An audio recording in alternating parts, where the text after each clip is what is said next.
Now is the time, a time you'll look back on, a time you adopt as inspiration. You will recollect this time, this moment, right now. Motivate yourself towards success. Overcome, take over. The time is now.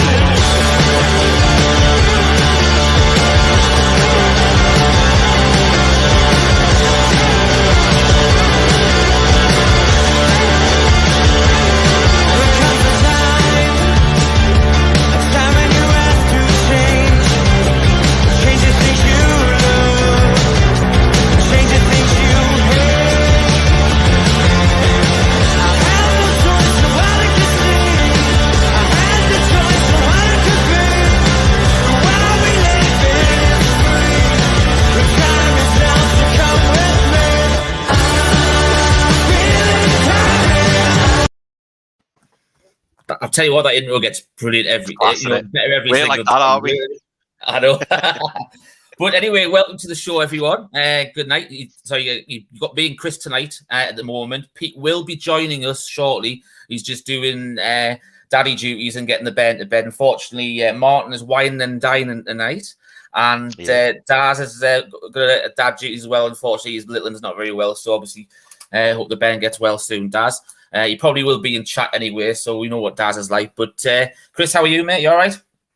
Oh, good, mate. Yeah, you probably noticed a different background. I'm currently down in London, so I'm away with work at the minute. So, but can't miss a Kieran Maguire and Neil Mitchell show. Absolutely not. No, exactly. So, it's we've had a lot of interest in all the shows we've done with Kieran, and we've got him for a short time tonight. He's busy doing a lot of other podcasts and shows and stuff like that. But he's also, as he said before, he's a lecturer at university and he's got lots of exams to mark. But he's managed to give us some time tonight, which we much appreciate. So we'll bring Kieran at the show now. So good evening, Kieran. How are you? I'm very good, thanks, guys. Looking forward to the next season already. I'm bored, but there's no football on. Well, there is. I know it's unbelievable, isn't it? It's finished on Sunday. We're already waiting for the August. I think the next one, the next deadline that you really look for now is the fixtures coming out at the start of June. That's when it really starts to kick in, doesn't it? But are you okay, Kieran? So obviously, I know you've been on tour at the minute doing your Price of Podcast tour. We've had a few live shows and they've sold out. So yeah, it's really great to meet people who like the show. And get talking to some good people in football. So we've done one at AFC Wimbledon. We've done one at Aki with Andy Holt, who's mad as a can of bees, but he's absolutely brilliant. He's gold dust. He loves being the custodian of a football club and makes you proud to be a football fan. Yeah, and our other guest tonight, he's actually joined us a little bit earlier, so we'll not keep him in the green room because everybody knows the legend that is the Geordie Dentist, Neil Mitchell. Good evening, all right, lads. How are you doing? You all right? How you doing, Mitch? Hi, good. Hi, Kieran. Nice to meet you at last. Hi, Mitch. How are you? You keeping well? Good. Yeah, well, thanks, mate. Yeah, any better. Well, it's good that you obviously know each other, who both of you are anyway. So that's we can get those pleasantries out the way straight away. So what we'll do is, because obviously there's been a lot of interest in FFP. Obviously we've done a couple of shows with Kieran in January. So if you want to go back to the basics of FFP and stuff like that, go back onto our YouTube page, find those in there, because unfortunately there might be a few terms or explanations that come up tonight that you might not be familiar with. So obviously that is there to give you a refresh, but. Just for the people as a quick catch up, Kieran, break down FFP and that key word that always comes in is amortization. Right, under the Premier League rules, you're allowed to lose £105 million over 3 years, but they've made some COVID adjustments, which are really messy, and I'd rather not drill too deep into them. I'll leave the drilling to Neil. Literally. But what you can't do is just use the figures from the accounts, because the Premier League says there's some virtue spending. So if you spend money in infrastructure, so if the new owners come in and they want to increase the capacity St James's Park, that's fine. That's ignored. If they want to go and invest in the academy, that's great. Women's team, great. Community schemes, which are, well, they're needed more than ever at present in terms of what we're seeing in the outside world.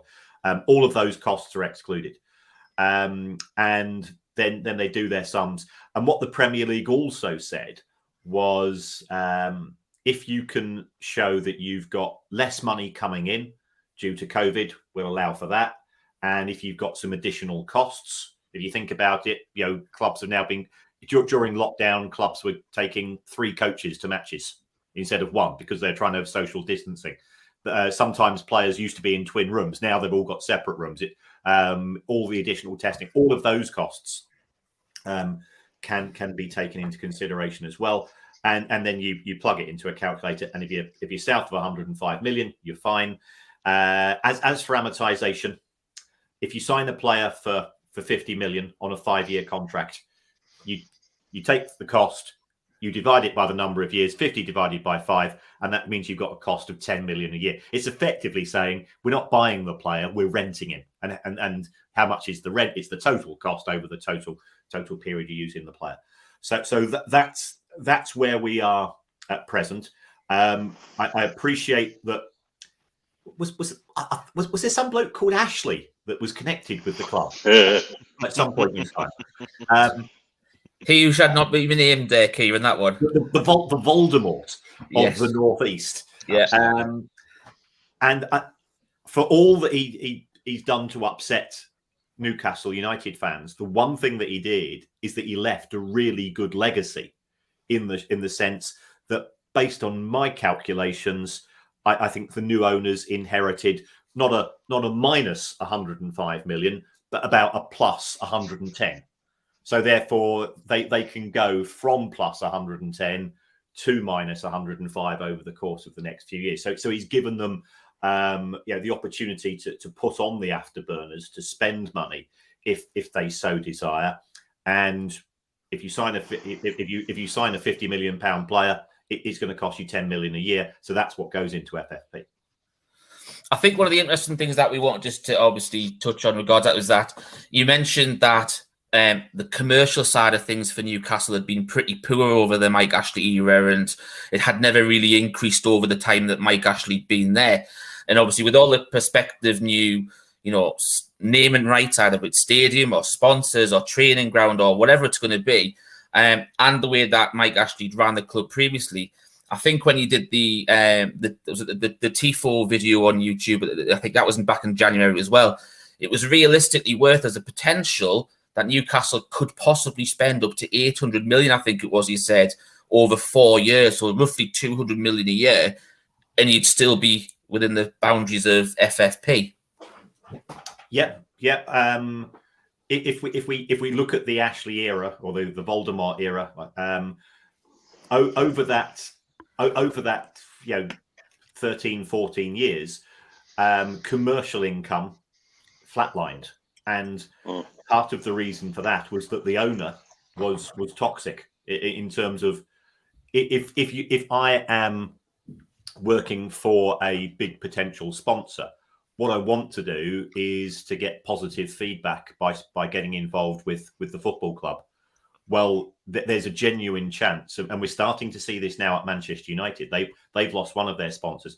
If the owners are unpopular, then what the fan base will turn around and say is, well, you're getting into bed with Voldemort, and we therefore we're not going to support your products, and we'll start leaving negative reviews of your products on social media. We'll arrange boycotts, and such was the perception of Ashley that the sponsors turn around and say, thanks, but no thanks. We can find ourselves another club where we don't have to deal with things like this. Now that we have a new regime, I think it's more likely that sponsors and commercial partners can see an upside in associating themselves with Newcastle United, and therefore you start to move into a virtuous circle and a bidding war for front of shirt and for sleeve sponsorship. I was talking to somebody pretty much in the know, saying that Newcastle are looking for £7.5 million for sleeve sponsorship alone. Now, I know other clubs that are getting in the Premier League. The going rate's $1 million for a non-Big Six club. I think Newcastle are trying to reposition themselves. Chelsea are getting 20 million. Manchester United are getting 20 million. 7.5 for Newcastle. It will have to go before the clipboard kids at the Premier League in their fair value panel. But I think there's a case for saying that the club's got a capacity of more than 50,000. It's a one city team. It's worth more than no disrespect. It's worth more than Watford or Palace or even my team Brighton. We all know where we are in the pecking order of football, and let's not be naive about that. And I think Newcastle have got opportunities to grow. Yeah, I certainly agree. So what we'll do is obviously the league came to a close on a Sunday, and what we've got is I did go through your timeline as I did last time. I stalked you a little bit, Kieran, got the relevant information for tonight's show. But the first one I wanted to start on is obviously every single place in the Premier League is worth X amount of money. So obviously this picture here actually has a bit of a breakdown of what each team has basically got for the last season. So if you look towards the middle, both our teams there, Brighton and Newcastle, obviously you got a good result on the last day of the season to get a top 10 finish, which was congratulations for Brighton. Obviously the highest ever Premier League finish. To be fair, they've had a good season, even though this is probably the only year that we've actually got the better of you, especially St James's as well. So with that, I think you've been owed on that one, but very, very similar figures. Obviously you go through the TV aspect there. It goes on how many times each team was on live TV, and it's split over the equal share, the facility, the merit, UK and internationally. So obviously with those figures coming in, what does that sort of help with regards to potential spending going forward off those figures there, Kieran? Well, I think again, Newcastle had a terrific second half of the season. There's no doubt about that. Because the club is popular with broadcasters, and if you take a look at that first left-hand column, people talk about Leeds United as being the media darlings. Well, Newcastle United were on TV more. They were more than a lot of the clubs in the top half of the Premier League as well. So every time you're on the television more than 10 times, you get effectively an extra £1 million per pop. So the club did well there, but finishing 11th instead of 15th or 16th was worth another 10 or 11 million pounds to the club. That goes into the wage budget, that goes into the transfer budget for the season going forwards, and it starts to accelerate things. But also, these figures are estimates. I was marking exams and I just got really, really bored.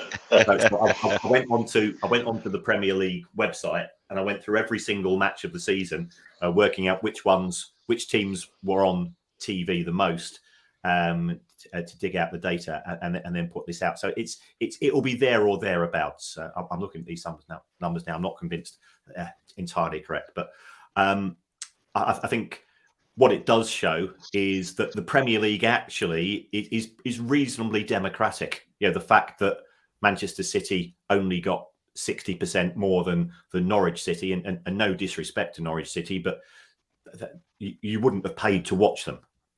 That they didn't have a good season at all, on or off the pitch.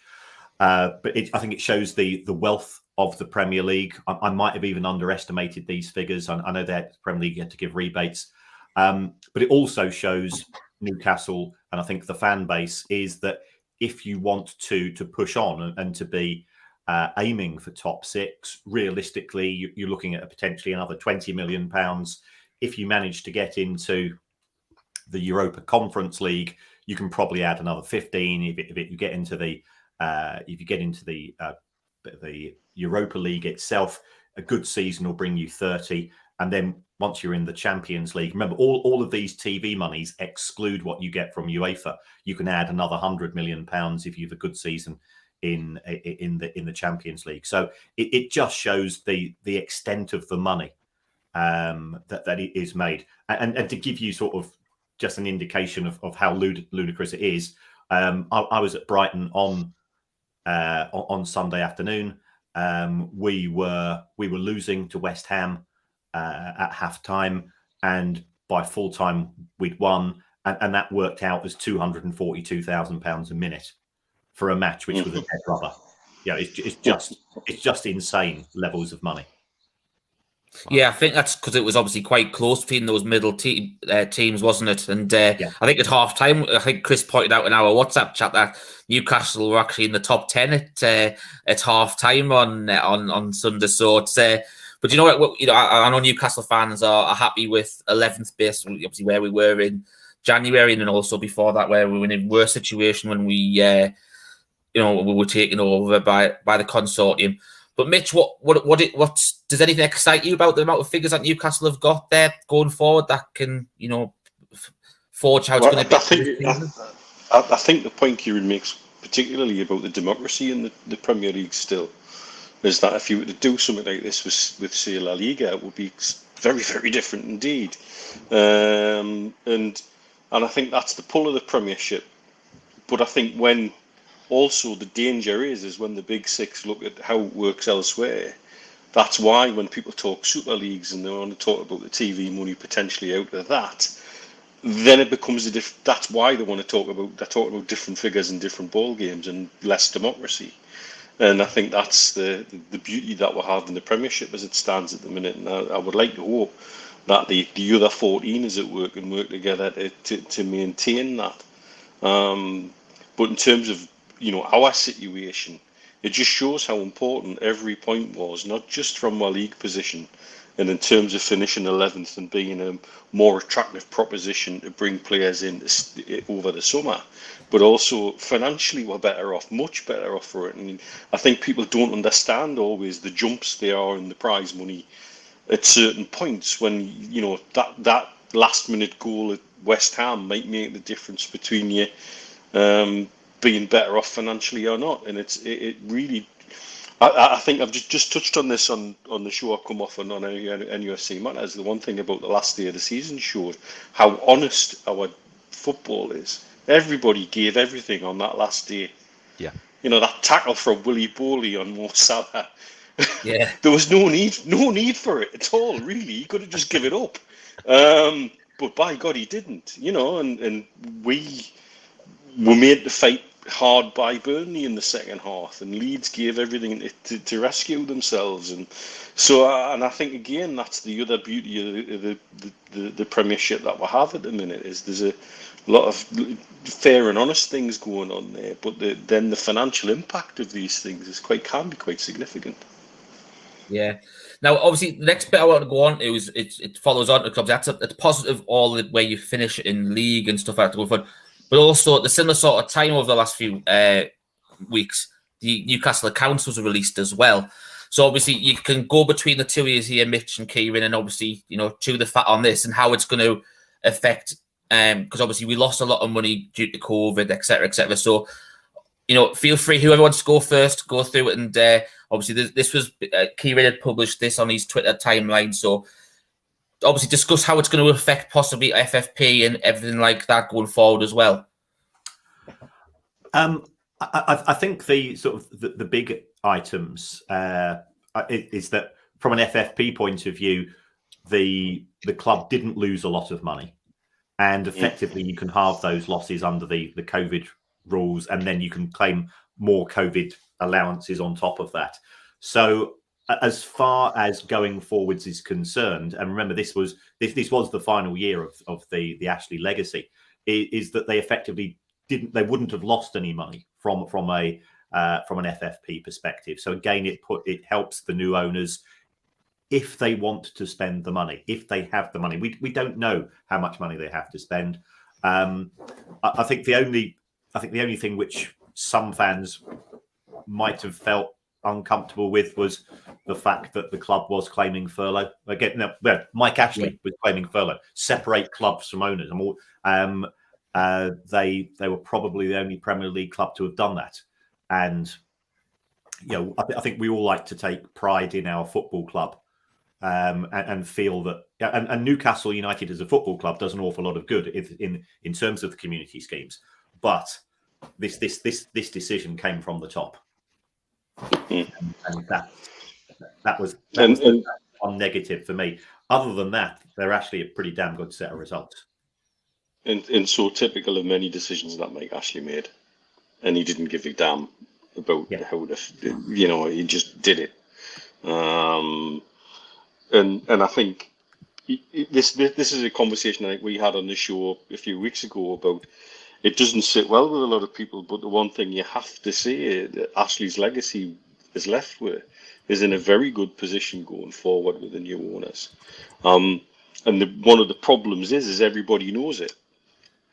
And so the combination of everybody knowing that we're in a good position from the FFP point of view and have potentially cash-rich owners can make transfer discussions probably problematic because everybody's going to start highballing, and I think that's why they're very keen to downplay what they actually are going to do. That's why I still think going forward, I think this transfer window, they'll be exceptionally fluid in their attitude. I think they'll be prepared to extend themselves to get the right player at the right price. But I think they're not going to have their pants pulled down by anybody. And I think they showed that in January with, say, the Botman situation, which has taken an interesting turn of late. And I think that's one of the difficulties we've got as a club going into transfer negotiations with outside perceptions of where we're at with FFP and what we could potentially spend, because it's all out there.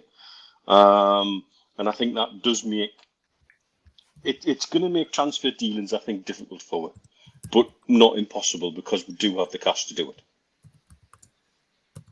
Yeah, I agree entirely. It's a bit like when you go to places like Thailand, and I don't know if any of you have ever been there, but there's three prices. You're trying to buy a carpet, or you're trying to buy something which you take home and you never ever use.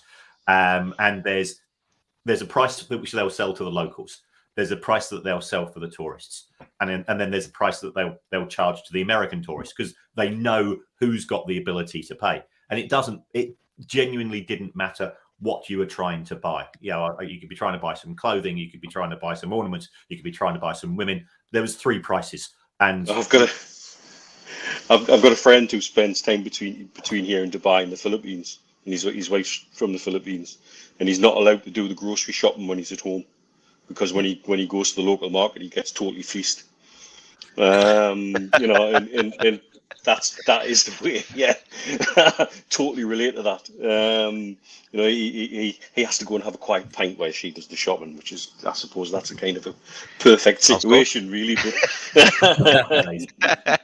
But yeah, and I think that's right. I think we're the American tourist in that situation with a lot of clubs. They're going to see we're coming, and I think we proved in January though that we're not going to be had by anybody. I think that's pretty clear that they're going to stand their ground and not have their pants pulled down. I think that is something that's very clear.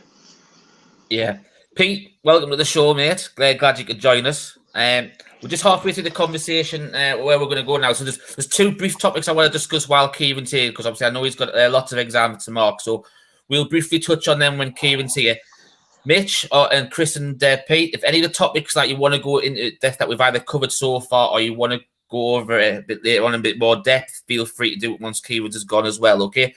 But the next part we want to go on to is, and obviously it's been a big debate in recent weeks, especially since it was announced, and it is the situation regarding FFP and Chris's second club.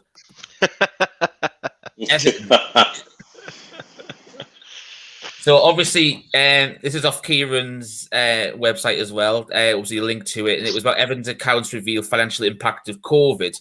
Now, obviously, the figures that they actually released says the losses of at least 170 million are attributed to the impact on the club of the COVID-19 pandemic, with 103 million of that figure coming in the 2021 season. So the reason why I mentioned that figure there is because Newcastle also, there was another tweet on Kieran's timeline, Newcastle claimed that COVID costs the club 40 million over 2 seasons, which is substantially less than Everton's 170 million. So I think the question that all Newcastle fans, probably Burnley and Leeds fans and all the other fans in the Premier League want to know is, how have the Premier League allowed them to get away with it with figures like that? I think we'd all like to know the answer to that. I work in the city of Liverpool, as you may know, and even Everton fans were going, well, we don't know. Perhaps Everton bought some PPE equipment from a mate of the government down a pub. Hancock or somebody like that who was selling a masks for 50 quid a pop, because it does seem an inflated figure. What Everton have said, and they managed to keep a straight face when they said this, was that we would have sold some players for high fees over the course of the last couple of windows, but we couldn't do so because that COVID reduced the value in the transfer market. And I sort of, I think that there's reasons why, Czech Tosun and Sigurdsson weren't. The reasons why they were not sold for 40 million is nothing to do with COVID. Because they've simply signed players who really haven't proven to be very good. And what I think the club also conveniently ignored is that if you're selling players at lower prices, you're buying players at lower prices as well. So you can't have it both ways. But this is the argument that they have been in discussions with the Premier League for quite a period of time in relation to this. And the noises I'm getting from Goodison is that they are feeling quite confident that they are in the clear.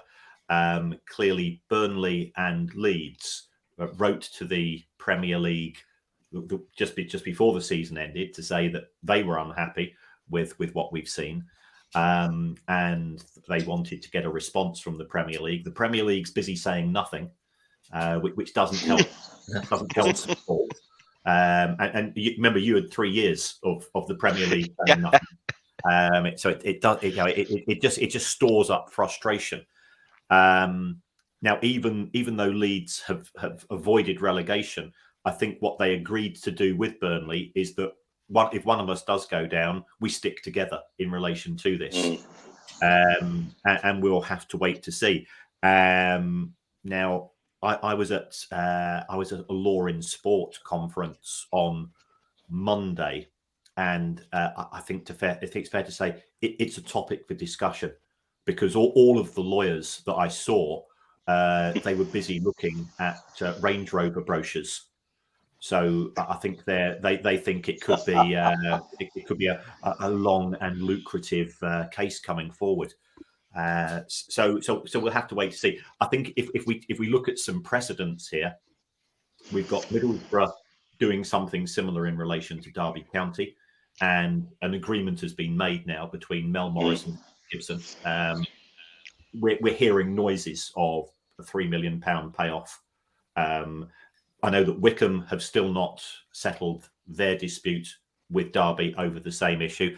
And then, I think we're all guys of a certain age. If we take ourselves back to 2005 and Carlos Tevez, who was playing for West Ham, but he was subject to third-party ownership, which was outside of the law at the time. West Ham avoided relegation. Sheffield United were relegated. And then there was an out-of-court settlement of around about £20 million. Now, £20 million in 2005 is considerably more in 2022. So I'm not anticipating a points deduction, but I'm also not anticipating nothing happening at all. That was the case that immediately sprung to my mind as a precedent in terms of Burnley's argument about it was it's going to be too dragged out to be corrected in time for the next season. So Yeah. the only way to resolve it would be some sort of financial compensation brought about by the fact that the league haven't acted appropriately, and then everybody moves on. I think the biggest difficulty is you look at it, you look at them writing off 170, we've written off 40. I think Villa's about 54, and Man City was about 80 or something like that. So, I mean, it's not as if they're just a little bit more. They're an absolute massive outlier. Yeah. And I, always think about my first missus was a lawyer and an accountant, and she used to work, quite a lot in quite high profile audit cases. And she always used to talk about, you look at the outliers, you look at the people who are the top 10% and the bottom 10%, and that's where you start digging first. And that's why Everton it just stands out so prominently in a time when Newcastle United as fans, we're thinking, well, hang on, we do anything financially, and the Premier League are going to be all over it with a nit comb looking for every little bit. And then here's Everton going wildly, sort of on a frolic of their own with the amount they're writing off over COVID. And it almost feels like it was something the Premier League didn't want to deal with because of everything else that was going on. It was an extra complication that they could have just done without. And it just feels like a bit of a fudge to me that they've just said, well, let's get that off the desk while we go and deal with Chelsea. And so it was always going to be this. I know Steve Hasty on the Three Amigos about 3-4 weeks ago said this is going to go in one place. It's going into court. It was so obvious where it was going to go in the current situation. I think it's more likely to be arbitration than court. Yeah, because they'll want to avoid that. But yeah, I absolutely agree, Mitch. You're absolutely right in terms of that. Everton are a bit like that bloke in the pub where if you say that you've just been to Tenerife, they say that they've been to an 11-erife. And hold on, that's all right. I just want to, sorry to interrupt. I just want to get you guys' opinions. Look, with all this stuff with the Burnley, Leeds and Everton situation, what do you honestly think the outcome's going to be? Mitch, Kieran, Rich, Chris. Well, if we do Kieran first, because Kieran does have to go and mark his exam papers, unfortunately. But Kieran, if you feel free to give us your point of view on what you actually think will happen, and then we'll let you go, and then we'll just move around the board from there. I think there'll be an arbitration, or that there will be an out of court settlement between Burnley and Everton.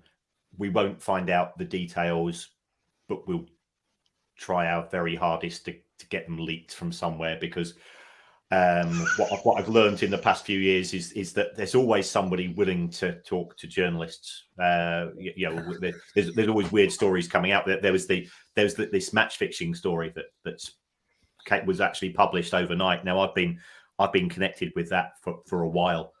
And I know people say, well, who cares? It's only Scottish football, but it's the integrity of football that matters. So that would be my gut reaction. It's too expensive. It drags on too long if it goes through the courts. I think if both clubs are sensible, whilst I josh at the legal profession, they always tell their clients, let's get round the table first of all, and we'll try and sort something out. No, well, Kieran, I'd like to say thank you very much for joining us. I know you've spent a little bit of your time. You've got a busy schedule at the moment. We much appreciate it. And all of you, we've got nearly 400 watching live. So we always appreciate that. And as I said before, hopefully we'll get you on again in the future. It was nice for you to finally get to meet Mitch as well. Yes, So, but we'll hopefully see you in the future. And then all the best for over the summer. Yeah, take care, guys. Thanks, Kieran. Yes, Kieran. Thank you. Bye now.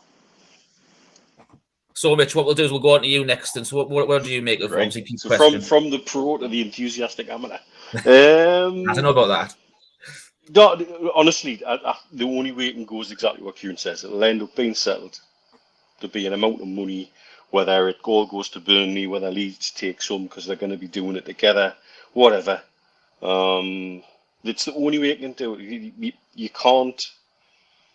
It just can't be done legally in time ahead of the new season to correct everything if there was, say, a points deduction to be given. It's a bit like Leeds would understand this. One of their administrations happened 3 years after the offence and 2 different ownerships after the offence. and they couldn't be deducted points. They couldn't be relegated. It was, it was too far down the line. So what they got hit with was an absolutely stonking fine, and so that's the only way it can be resolved, unfortunately. And again, what this shows is it's on the Premier League's hands. Are these guys fit for purpose in terms of how they're handling the administration of the game? The Everton FFP, the Chelsea sale, our sale, and a number of other things at the moment keep asking questions that there's just no answer to at the minute from them. And they're looking unfit for purpose, unable to deal with problems in a timely manner, and they're going back to their default setting, which is to obfuscate, delay, and make no comment. And that doesn't help anybody. It doesn't help anybody at all. Burnley have been relegated. And if it turns out they get relegated and somebody's cheated and should have had a significant points deduction, there's absolutely jack shit they can do about it, and retrospectively. And just like Sheffield United, that money that they got in terms of the West Ham judgment, it didn't. Did that really compensate for them getting relegated? I don't think so. Chris, what's your thoughts on it? Do you know what, mate? Listening, obviously, if Mitch says he's the amateur, I don't know what that makes me, because I'm I'm even lower. But no, I do you know what? It was interesting to listen to Kieran and Mitch there, because I totally agree with what they're saying. And my biggest thing was, when Pete asked the question, was I thought, well, are the Premier League going to do it in time? I mean, we all saw the way, they kick things down the road with our takeover.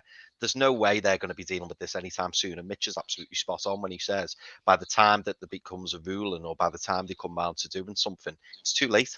And they'll be compensated, probably behind closed doors. Interesting what Kieran said about them trying to make it public. That would be interesting if that came out. But whether or not it will, I don't know. But I think there'll probably be, some kind of compensation, some kind of backhand payment or whatnot. But it's not going to compensate, is it? Because let's be honest, it could end up costing Burnley a hell of a lot for next season. And then if they don't bounce back straight back up, it's going to then continue to cost them. Hey, they could end up doing the Sunderlands. It's such a huge thing. It's really interesting you mentioned that, because the next point I actually wanted to move on with is regards Burnley as well, because obviously they had a takeover of their own this year as well. And to say the least, it's not been the greatest. And that's just basically putting it mildly. And one of the things that I noticed off Kieran as well is they actually took out a loan after Newcastle bought Chris Wood. Now, you might want to know why they've done this or whatever, but they actually, when Newcastle has paid 25 million for Chris Wood, they paid 12.5 million installment, and the next installment is next season. So what they actually decided to do is they actually went and basically, as Kieran put it, they went and got a posh payday loan for the second half of the installment. So they've took out a loan, obviously hoping that they're going to be able to stay in the Premier League and offset that. But obviously they've now found that they've got a £12 million loan, and they haven't got Premier League payments coming in. And they're also going to have pretty high interest on that £12.5 million loan, which is absolutely ludicrous. And then go back to how they were bought. They went from cash rich, and the buyers used that cash to leverage and effectively buy the club with, and they were left with an 80 million loan, which turns out 65 million of is repayable because they've been relegated. And this is why leverage takeovers are bad. And if anybody doesn't understand that, this is the example. This is what you'll see. This is Stuart Donald style buying a football club. I don't have the cash. I'm going to use the club's cash to do it. So they should be able to challenge in the championship next season based on parachute payments. All of their parachute payments are going to go to pay these loans off. And that's also the arrogance of some of the owners of football clubs. They've signed these deals thinking, well, it'll not happen to us. We'll not get relegated. It won't happen to us. Yeah. And this is the attitude of so many owners and so many of the bad owners who show their true colours time and time again. When you've got to do something for the benefit of the game, the owners can't work together. The owners can't work together because it turns out self-interest is where it's at in football. And particularly the not so good owners will always have this attitude, well, it won't happen to us, it'll happen to everybody else. But we'll be all right. And so far, the Premier League, and in particular the Football League, because I've heard somebody from the Football League say this, and Kieran's quite right when he says, people talk, they do. Once you get that trust and once you get somebody's ear, they will sing like canary at times. And the attitude of the Football League seems to be the best way to get rid of bad owners is just to let the clubs go bust. Not like actually stop them buying the clubs in the first place. Not like actually intervening during their ownership, while their ownership is poor. And I guess the Premier League must have a similar attitude, because did anybody step in while Mike Ashley wasn't investing in Newcastle United? No, nobody gave a shit. Nobody gave a shit. Now suddenly they're all over like the bloody, financial police. It's ridiculous. And so this is the challenge when you got an ownership structure like they have, which is all done on leverage. When it goes south, leveraged buyouts really go south, and this is about to go south, and that's why they'll be wanting every penny they can get off the Premier League through legal challenge, because they need it. They're going to be in big trouble getting relegated. There's not a lot of ways out for them, and doing things like that. I mean, that's really the height of arrogance. Not taking taking a loan out based on instalments from a transfer fee is just absolutely ridiculous. Absolutely ridiculous. It's what's even worse as well, Mitch, is like, for example, just off the top of my head, one of Burnley's most saleable assets in James Tarkowski, they've allowed him to run his contract down as well. So he's now going to walk away at the end of the season. Mm-hmm. And if he had, say, 2 or 3 years left on his deal, I think they would easily get 15 million, well, north of 15 million for him, if not higher, 20 million, 25 million. So even that is just a bad example of how they've been run over the past couple of years. Yeah. I think that I was going to say the interesting thing about that is obviously the other thing I was going to come to Pete was obviously your thoughts on the Burnley situation, because obviously it is dire straits, but the fact that they've also got, I think, is it 9 players out of contract as well. So as you know, Chris has just touched on Tarkowski going, but I think you've got people like Dwight McNeil in there as well. You're talking about the most sellable assets here. So what do you think is going to happen to Burnley down the line? Because obviously it really isn't fair that Everton looks like they're going to get away with some major financial mishaps here, and Burnley are going to be the ones to pay for it. Personally, I think Burnley are in a mess. I think they're going to really struggle next year. It was very clear being at the game on Sunday that their best players are the ones that are not going to be around very much longer. I thought Tarkowski had a decent game. I thought Nick Pope had a decent game. The ones that you thought maybe were their sellable assets in Dwight McNeil, Weghorst, Cornet, maybe. I don't think they're going to be worth the sort of money that Burnley would want for them. For me, Dwight McNeil's not worth any more than 15 million max. With the way he's played over the last year, I think Weghorst, you'd be lucky to get the money that you signed him for, which was around 13 million.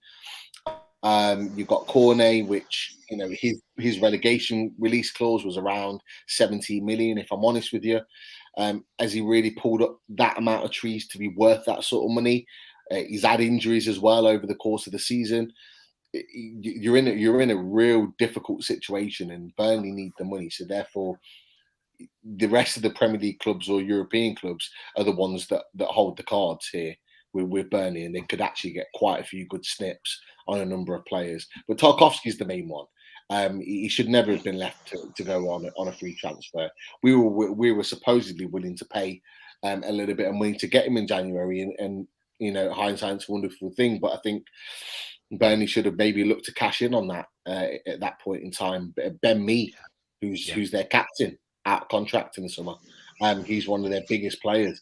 And you could tell when he got injured and missed the final part of the season, he was the one. He was the big miss, because he's the captain, he's the leader. Him and Tarkowski together are a great partnership.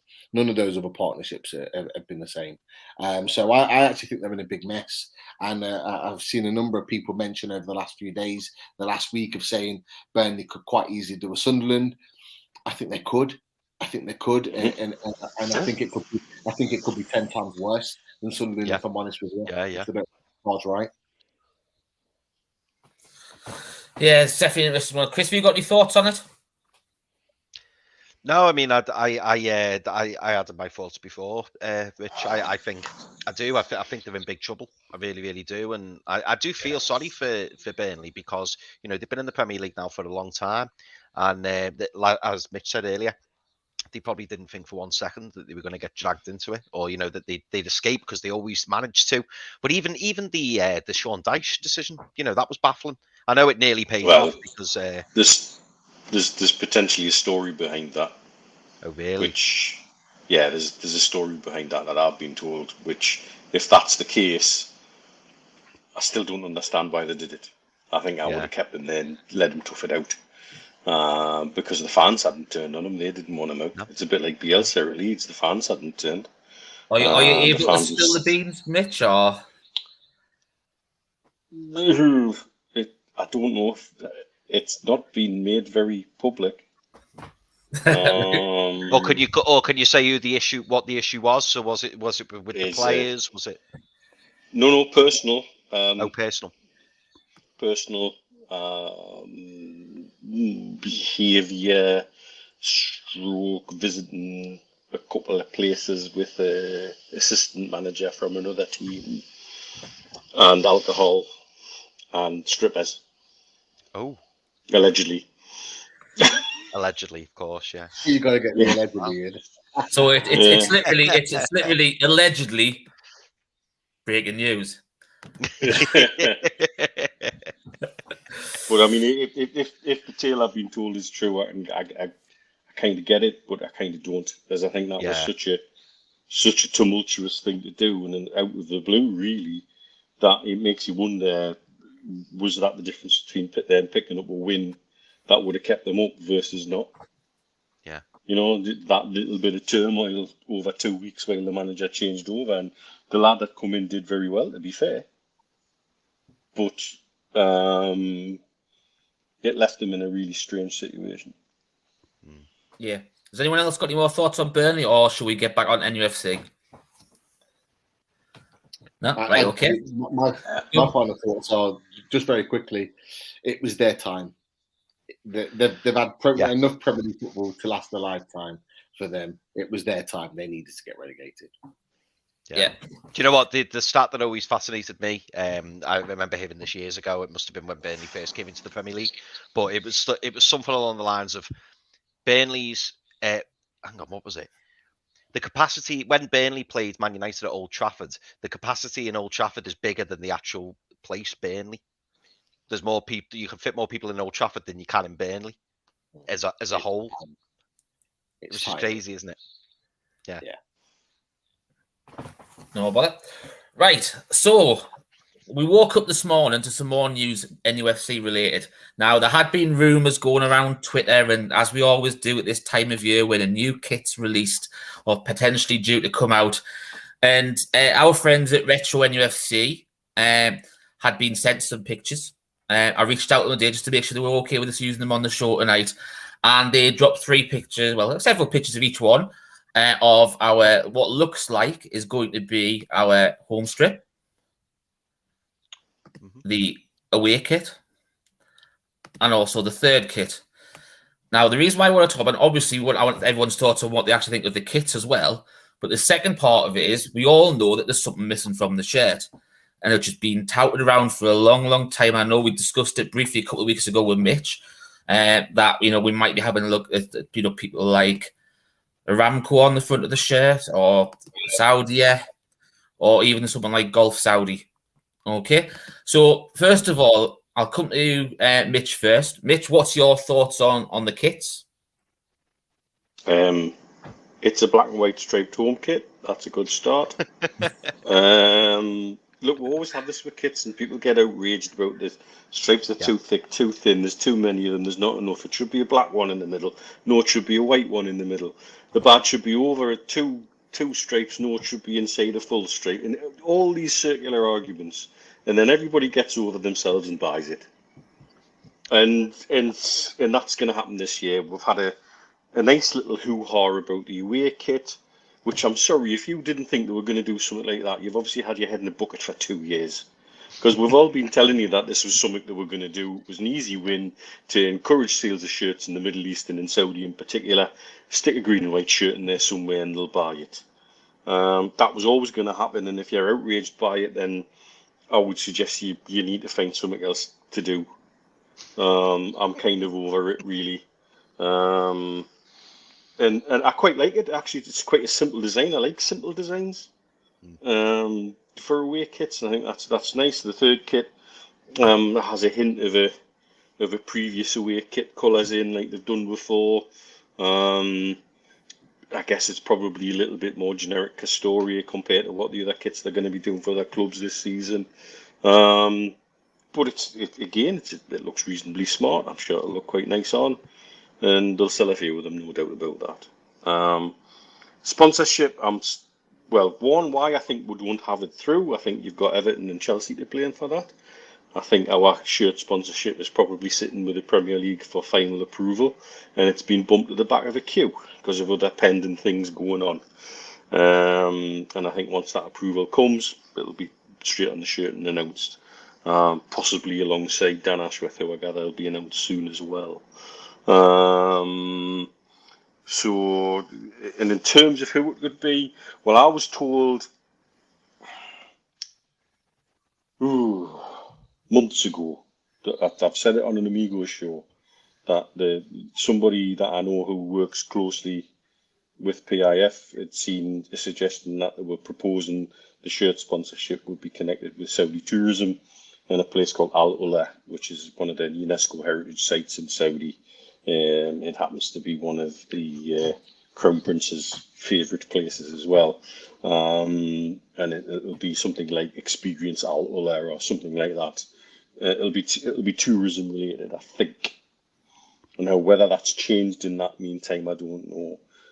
Interesting here, Kieran saying earlier that we're asking for $7.5 million for just the sleeve sponsorship, which sort of positions you between the top six, but above everybody else.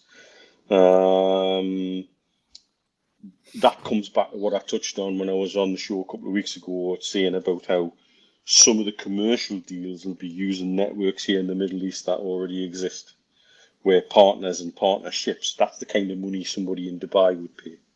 That's the kind of money to get global exposure. That's the kind of money somebody wanting to push their own personal business who may already be big in the GCC region, who wants to look outside of GCC or MENA,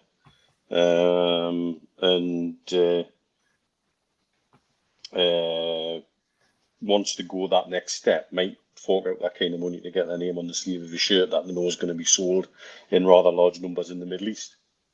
So that would, and certainly when you director who works so hard, I gather he hasn't been home for 3 months. That's the kind of thing he has been involved in with Gulf Saudi and looking at sponsorships and relationships and things like that. So I think you'll find he may be bringing something to the table that we've not seen before. And so combinations of those make sense because things, for example, Saudi has absolutely no connection to PIF at all. PIF are actually talking about starting their own airline to be a competition for Saudi. So that would be the perfect shirt sponsor if you want to keep this sort of distance and from relationships between the directors. But at the same time, if it's Gulf Saudi, the guy on our board who is also the CEO of Gulf Saudi doesn't own Gulf Saudi. He's just the CEO. So what they hear, it doesn't really make any difference. And I think what we're probably, like I say, I think this is why we feel aggrieved over seeing Everton. We feel like Everton are getting away with something. This is why we feel aggrieved when we see how the Chelsea sale's been handled and whistled around, and certain things seems to have just been fudged over, because we feel subject to a far higher level of scrutiny in absolutely everything that we do. You know, and I think that's why we feel a little bit hard done to, and I think we'll get over ourselves about it eventually. I think it's just the way it is. It's not going to last forever, and once things get into place and things start to move smoothly, and once things are again accelerating on the pitch, I think it'll matter even less. We'll just feel like sticking two fingers up to everybody and saying we've done this in spite of you, you know. But that's what I feel in terms of sponsorship. I think it's probably sitting on a desk somewhere waiting just for the rubber stamp to go onto it. Pete, your thoughts on first the kit, and then obviously what Mitch has mentioned about potential sponsors? I'm currently putting some wages aside to ensure that I can buy as many as possible, particularly the green and white kit. I wonder why. Yeah, I'm looking to invest. You know, my daughter's getting all three, the boys getting all three, I'm getting all three. You know what? I might even get the wife a couple as well. For the first time in a long time, couple of reasons. First time in a long time. Without an Ashley error, I'm now freely and comfortably able to buy a kit and properly feel like it's okay to buy a kit. I kind of, all my old previous kits were either like presents or gifts from other people. I just didn't want to buy them under the Ashley era. I'll be certainly investing in all of them. The second reason is because of people in the media, journalists that are trying to tell me and us as fans what to do, what to think, how to behave. Nobody can tell me what to think about my football club. Nobody should be able to tell Mitch, Rich, Chris, any of us on the club how to think about our football club or what we should be able to do. So the fact that they're, and what I'm starting to see now is the fact that they're trying to push their opinions on us. What we're now starting to see is people pushing back, and I'm pushing back. Yeah. So for those that are pushing the finger and telling us how to think, you know what? Now I love that kit, and I'm going to buy 15 of them. I'm going to buy 20 of them, and you know what? I'm going to enjoy wearing every single one of them. Right? I'll wear them each in a row, each 15 of every different show that we do. I'll wear it all the time just to prove a point. Because that's the reality, and that's what's going to happen. This is what's wrong about the way they're behaving. And I touched on this, I think, again last time I was here, and when I was on Amigos a couple of weeks ago. It's got to the point now where people are switching off, and that's actually counterproductive. It's counterproductive to any proper argument about sports washing and all the bigger things around it. We're quite prepared to have those discussions. As a fan base, we've made it patently clear we're prepared to have those discussions. Just look at the timeline on the official club Twitter account when they came out in support of the lad from Blackpool who's come out. And there were some Saudi people on there having a go. And immediately it was our fans correcting them, saying, hey, not in my name and not in our club's name, mate. That's not how it works here. Yeah. And that's heartening, because that's the kind of interactions we are privileged enough to have because of who the owners of the club are, and this is what should be encouraged, positive discussion. But well, that's right, Mitch, because you mentioned that what you just said there about Jay Dowd. You've also got to look at what they've been talking about the ladies' team. You know, the support of the ladies' team in recent months, and obviously be named. I think it was Women's Team of the Year in that league this year as well. So, you know, it's shown that the female side of the club is going fantastic well under this consortium as well, and there's no penalisation there, and they want that to succeed as well. While people are pushing the agenda out, more and more people are now turning around and just saying, fuck you. Get lost. Not interested. I'm going to buy 10 white and green shirts. I'm going to give them to my neighbours, and I'm going to put one on the dog and 2 on the cat and sod the lot of you. And that's what's... Yeah. And that's actually creating an atmosphere which is totally the opposite of what they want to do. And it was always, it felt to me like it's been coming this way, that eventually there'd be a tipping point where even the more moderate and laid back people just thought, oh, will you just pack it in, man? Right, I'm off the club shop. Boom. And they've actually probably sold 20 or 30% more of those shirts for the club by doing what they're doing, rather than just accepting that this was something. And again, go back on some of the Amigo show, me and Steve talking about it probably from 18 months ago. We were talking about, one of the things they'll probably want to do a second or a third kit every year will have green and white on it. Yeah. Because that's the one that'll sell in Saudi. Well, surprise, surprise. What, and if you didn't see it coming, like I say, you've had your head in the bucket for 2 years and you haven't been paying attention. Thing is, it's also one of the other things I found was quite interesting. I know it's been mentioned by some people who were sticking up, saying obviously the backlash we had about having a Saudi kit and stuff like that. And then people seem to have short memories, because we had this as a kit once. Do you know what I mean? In the 90s, and that's white and green and obviously black as well, sort of thing. But do you know what I mean? It's just because it's all Saudi based now. It's like it's literally everything's just jumping on that bandwagon. And to be fair, I'm like you guys. I couldn't care less if that's going to help our club grow and people buy shirts in Saudi Arabia. And to be fair, the backlash that we're getting, we've seen like Keith Patterson put on Twitter as well that he loves the shirt. He's going to go out and buy it and wear it every single game. And too right.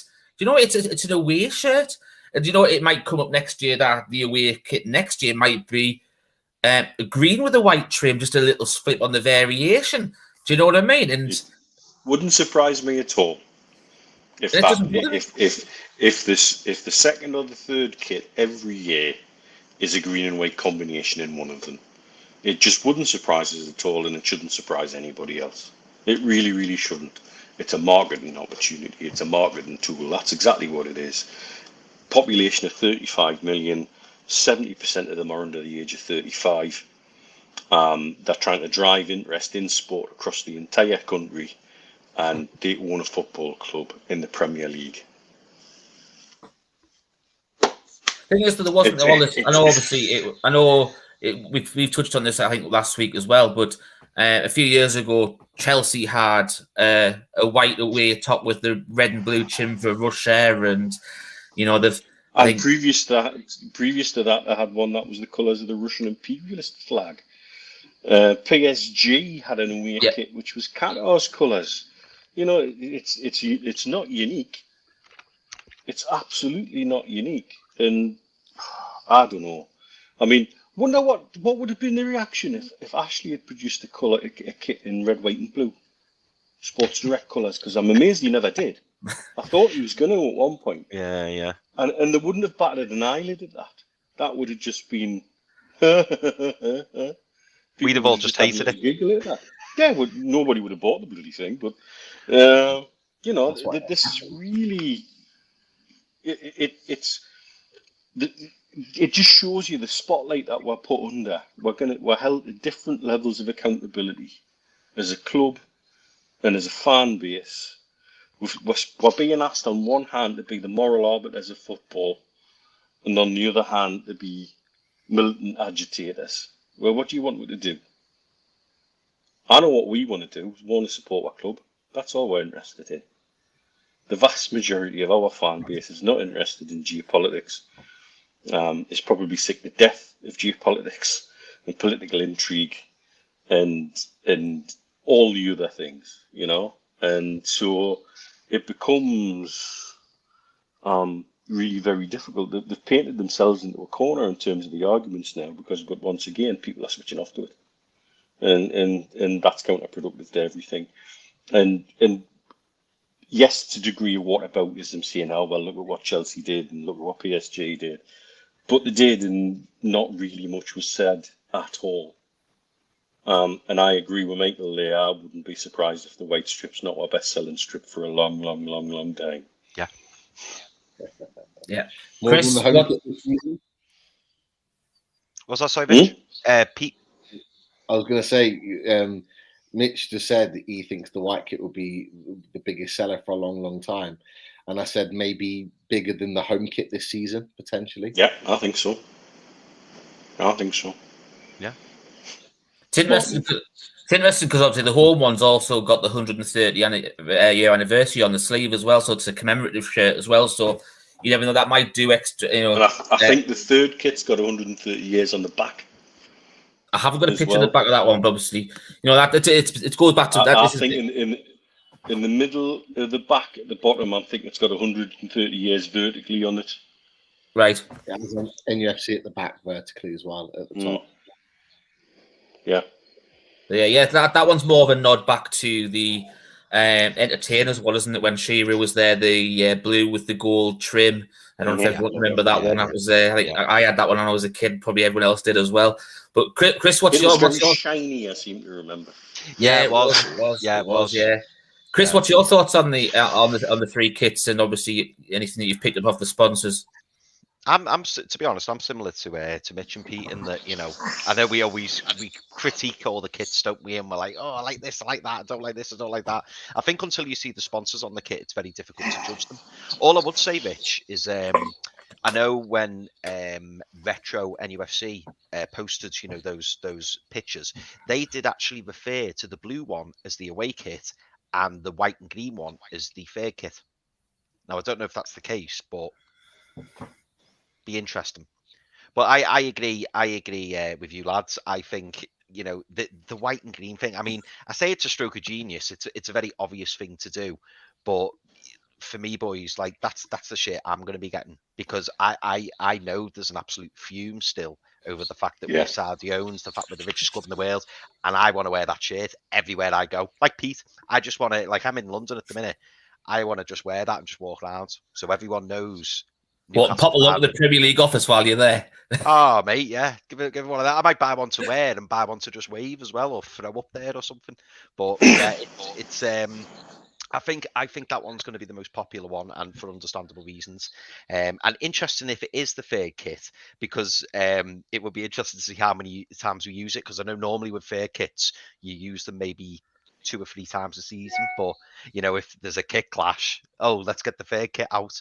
I think we could see that quite a lot next season, believe it or not. But no, I like the kits, mate, and yeah, Mitch absolutely spot on. You know, with the blue and gold kit, I do remember that one. Yeah, the shiny one, and it did remind me of that actually. I quite like the thing going up the side on the sleeves, but yeah, I just want to see that sponsor, and once I see the sponsor, I think it will give you the full picture kind of thing. But yeah, with the black and white shirt, there's not that much you can do. Something somebody pointed out is if you look at the colours of the Castoria badge on each one, you can actually find those colours in the one of the Aramco logos for F1.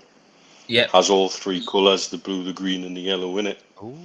And so, and I thought that was an interesting point. Yeah, I noticed it was on the comments as well. Maybe that's been done to think about coordinating with the sponsorship colour. That's a wonderful conspiracy theory, and whoever thought it up is a genius. If it happens, happy days, because Aramco would be a hell of a sponsor, because they would be paying and able to pay the kind of premiums. If we're talking 7 million for a sleeve, what we're talking about for the front. Yeah. Well, I thought that, that would need to be somebody like Aramco to pay. Yeah. What do you reckon it would be then as a figure? If we look at 7.5 million for a sleeve, are you looking at probably double that for the main shirt sponsor? I think it's 3. I think shirt sleeve to front is times 3. Yeah. Which so you're looking at 22.5 million roughly. Yeah, we were told back in when Lambias did the deal with Virgin Money, I think it was 5 million. Right. Then, and Lambias was clapping his hands, saying he'd got a really good deal then. So extrapolate that forward. Yeah,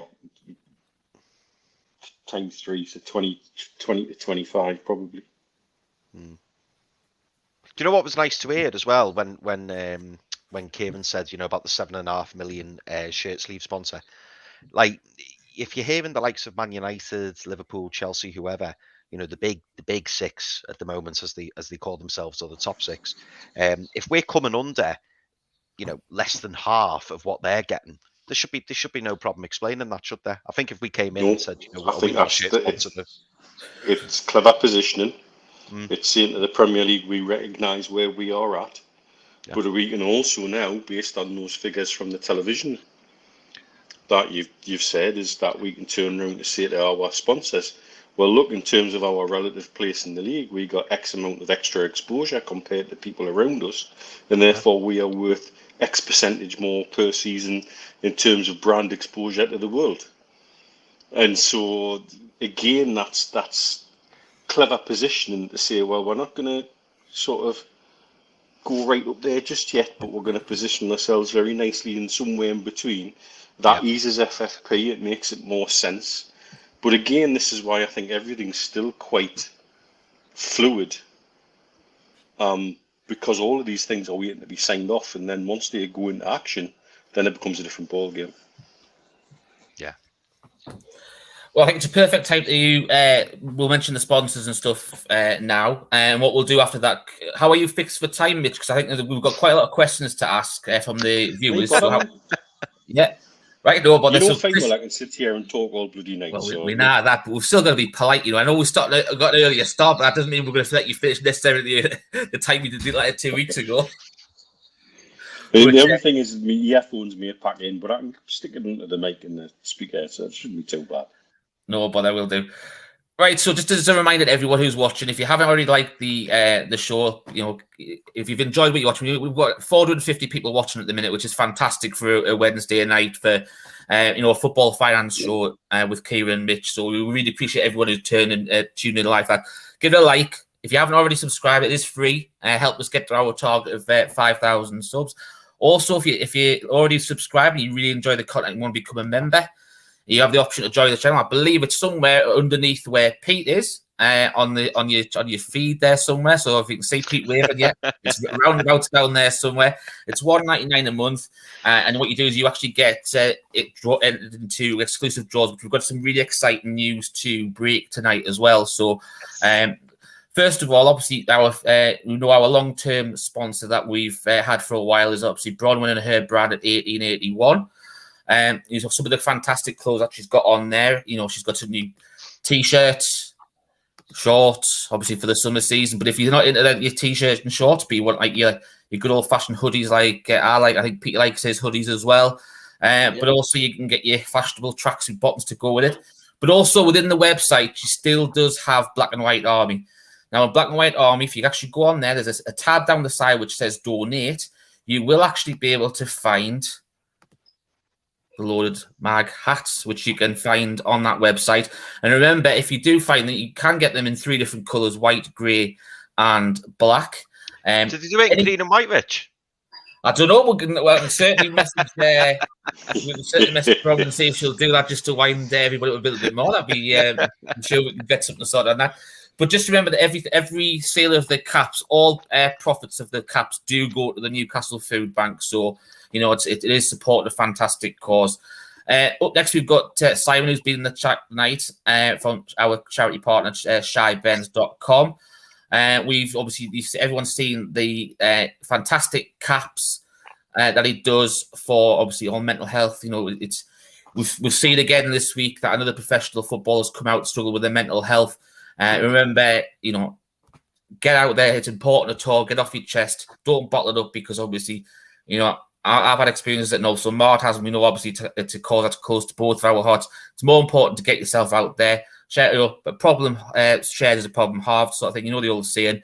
So it's really important. So, but also, Daz has been in for a while to get some of the t-shirts on there. So I raided his website today when I was uploading stuff, and there's Shy Ben's getting out my favourite saying of all time. You've got mental health is a dirty secret. We've also got remember this, be kind to your mind. So there's a few fantastic shirts. There's a lot more on the website there as well. And also he's still got his hoodies as well. We've got pins and prints with Dean over there. He's got the fantastic Newcastle prints on there. We've got Eddie Howe's Black and White Army.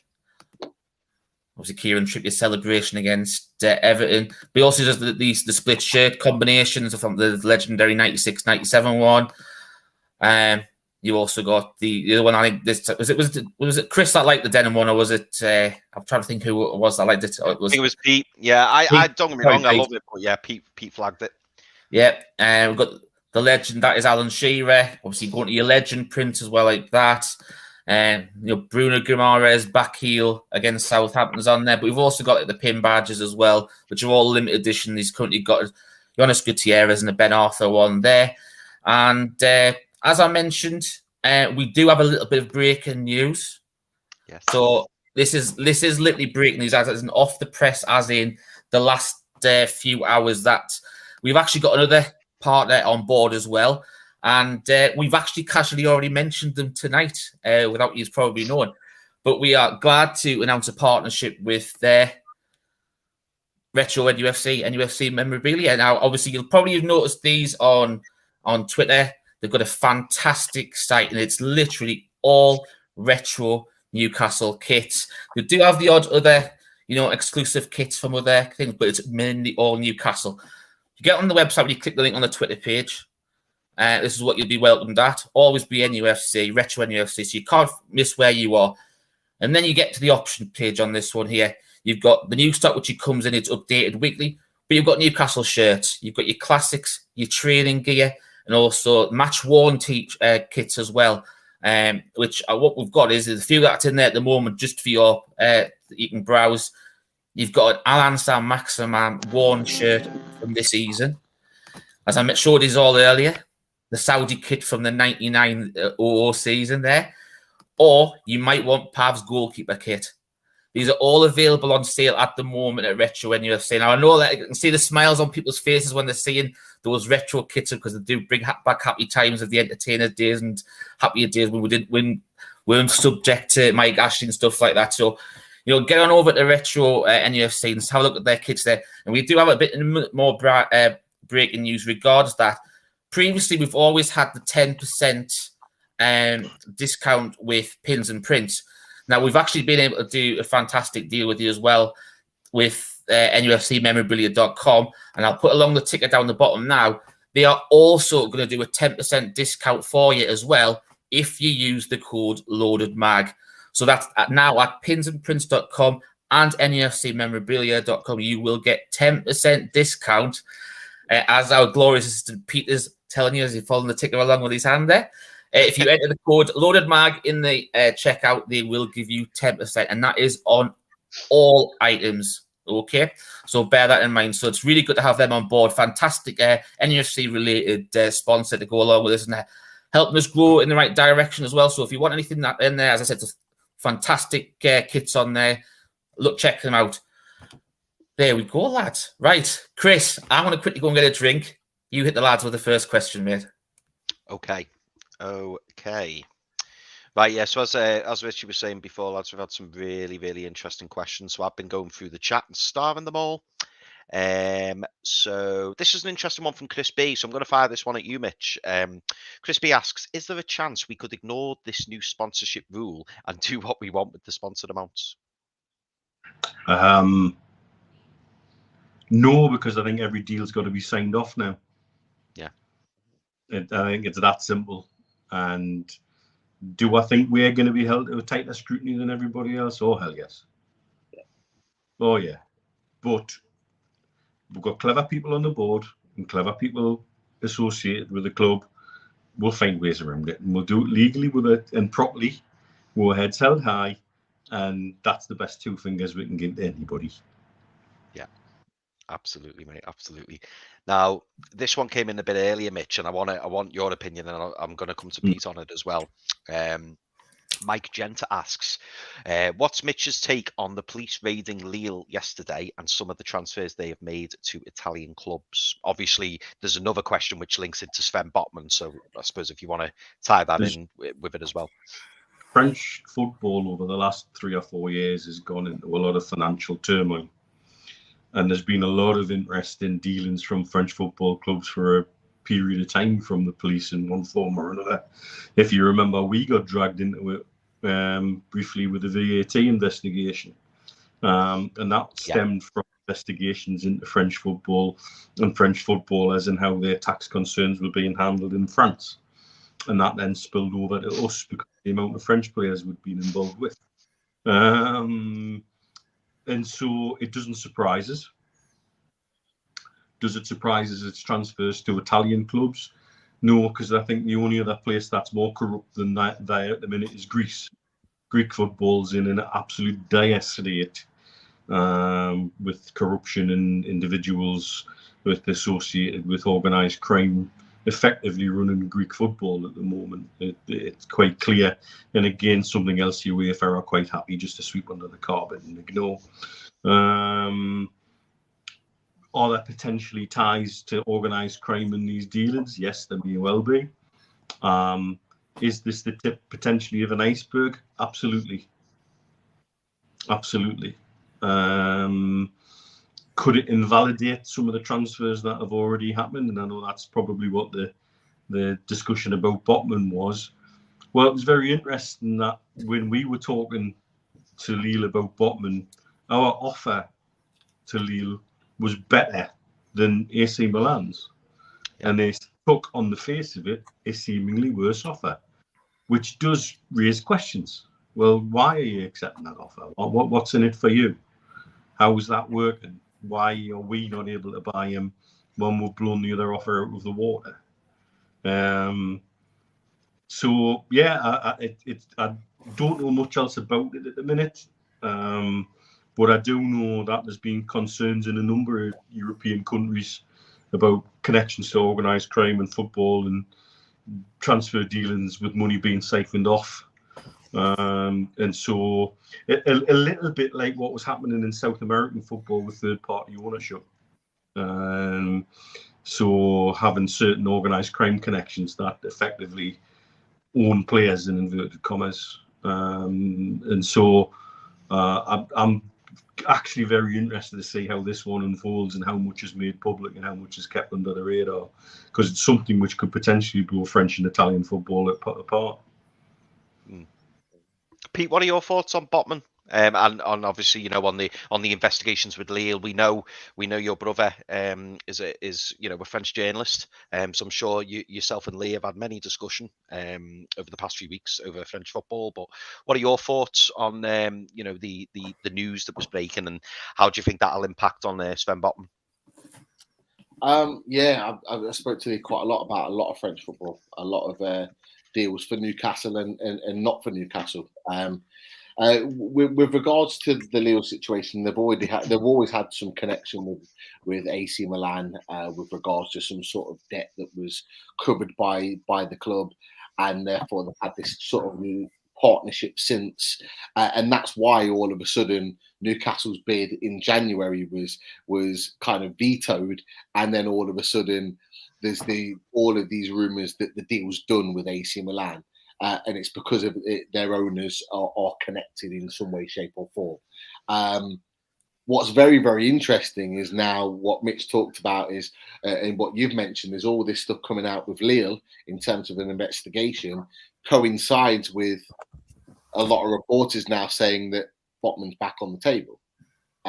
So it kind of makes sense that this talk is coming around. Now, the one thing that I think people have got to remember is that, and Mitch might know a little bit about this, is that AC Milan are in talks or in a position where they could be taken over by a big hitter, I think in Bahrain, and they will be a big hitter, a big financial establishment that will be taken over the AC Milan, that will make them essentially a powerhouse in European football alongside the likes of Newcastle United, PSG, Man City in the years to come. So that maybe is the only thing that could stop, the situation with Botman potentially turning tides and coming to us. That might be the only thing. Now, is there a question that Botman wants to come to Newcastle United? No. He was open and honest about that at the end of January. The fact that he talked about the project, the fact that he talked about us as a club that he would like to come to. There's been all this talk about Mirdad following him on social media and then not following him, and then in recent days following him again. Like, these things are not kind of there for no reason. There's something going on in the background. What that is, I think that will probably start to play out in the next 2 or 3 weeks. But Mitch, I don't know if you know anything additional to what I've just... To follow up on the Bahraini potential interest in AC Milan, The perception they want everybody to have is that they're super rich and it'll be a big Middle East takeover, but I would suggest to you it'll be a Glazer-style leverage takeover. Ooh, okay. Wow. They're not as big as you would believe they want everybody to believe they are. Indeed, I believe they were called by Mr. Ashley Tire Kickers. Okay. Right. Well, that's good news. At least we know we're not going to have any immediate competition coming up. They will be in a position to raise money through their connection, but it'd be very similar to how the Glazers have got Man United, and it'll be leveraged, and it'll be not as sweet as everybody in Italy seems to think it's going to be. It's a little bit like when the Marseille fans get carried away about Saudi interest in them. There's a Saudi prince been interested in Marseille for 15 years and he's never got room to buying them yet, and yet they still get excited about it. And I think this is the thing with AC Milan, is the Bahraini interest is not the sweet deal that everybody seems to think it is. But they're quite happy for everybody to think that. And so, yeah, watch the space on that one. Interesting. This Well, I've got a couple on the show because he's the man of knowledge. I love it. Love it. Absolutely. We've got another couple of really interesting ones. I know, Rich, I don't know whether I'll have time to do additional ones, but these two, but in particular, I'd like to ask. So this one comes from Stephen Cameron. And it goes a little bit back to what we were talking about before with Kieran. If player purchases are spread out over their contract and sales are credited up front, can you not game the system by buying younger players on long contracts and selling them after a couple of seasons? Now, just to add on to that as well, Mitch, is that not what we were trying to do with Hugo Ekitike at Rem? Was it a case of we were trying to spread it over a longer term? It may well be. Can you game the system doing that? I guess you could. I think Kieran would probably explain that better than I. But yes, technically, if you were to buy a younger player, develop them, and sell them on for what you bought, more than what you bought them for, yes, you're gaming the system. But that's, I guess, the spirit of FFP says you should develop players and says you should be doing stuff to live within your means and sell to buy. So I guess technically that's what it's about. Is it gaming the system or is it just using the system to your advantage? I think probably the latter, really. Yeah. And again, why we've done so well on the financial tables under Ashley, because of the self-sufficiency and the good position we've been left in terms of FFP, is things like that. What you make on player sales is quite critical as part of that. So yeah, in a nutshell, yes. I'm gonna come. In fact, I've got a couple of little. Chris, ones, I'll just while you're going on now, I'm just going to bring up this little bit here. Oh, go on, mate. Yeah. Yeah, I've just had a DM from Simon from Shy Burns, as we all know, and he's also now prepared to offer everyone who views the show 10% discount at shyburns.com if you enter the Loaded Mag code in there. Check out as well. So they've now been added to the bottom of the ticker as well. So you've got shyburns.com, pinsandprints.com, and NUFCmemorabilia.com, all offering 10% off if you use the code Loaded Mag. Jay Simon. Fantastic. There you go, Chris. Yeah, no. Great input there from Simon. So the next question we've got, and Rich, I'm going to direct this one at you, mate. David Cook says, obviously, what we all know, Sean Longstaff has signed a new 3-year deal. It got announced by the club, I think it was just before 5 o'clock today. Rich, what are your thoughts on that? You said Mitch, go on. Sorry, Mitch, that's probably my accent. Go on, Mitch, you go first, mate. You started. No, I said on matters just before, and Geordie's here, squad management. It's good squad management. It's something we've not had for a long time, and it ticks a number of boxes. It's somebody who's prepared. We don't need to get used to the Premier League. He's used to the Premier League. He's ready. He fits in. He's liked by the squad. Everybody's happy to have him around the place. He showed against Arsenal and he showed against Burnley. He can still do it in the Premier League. He's still got it there.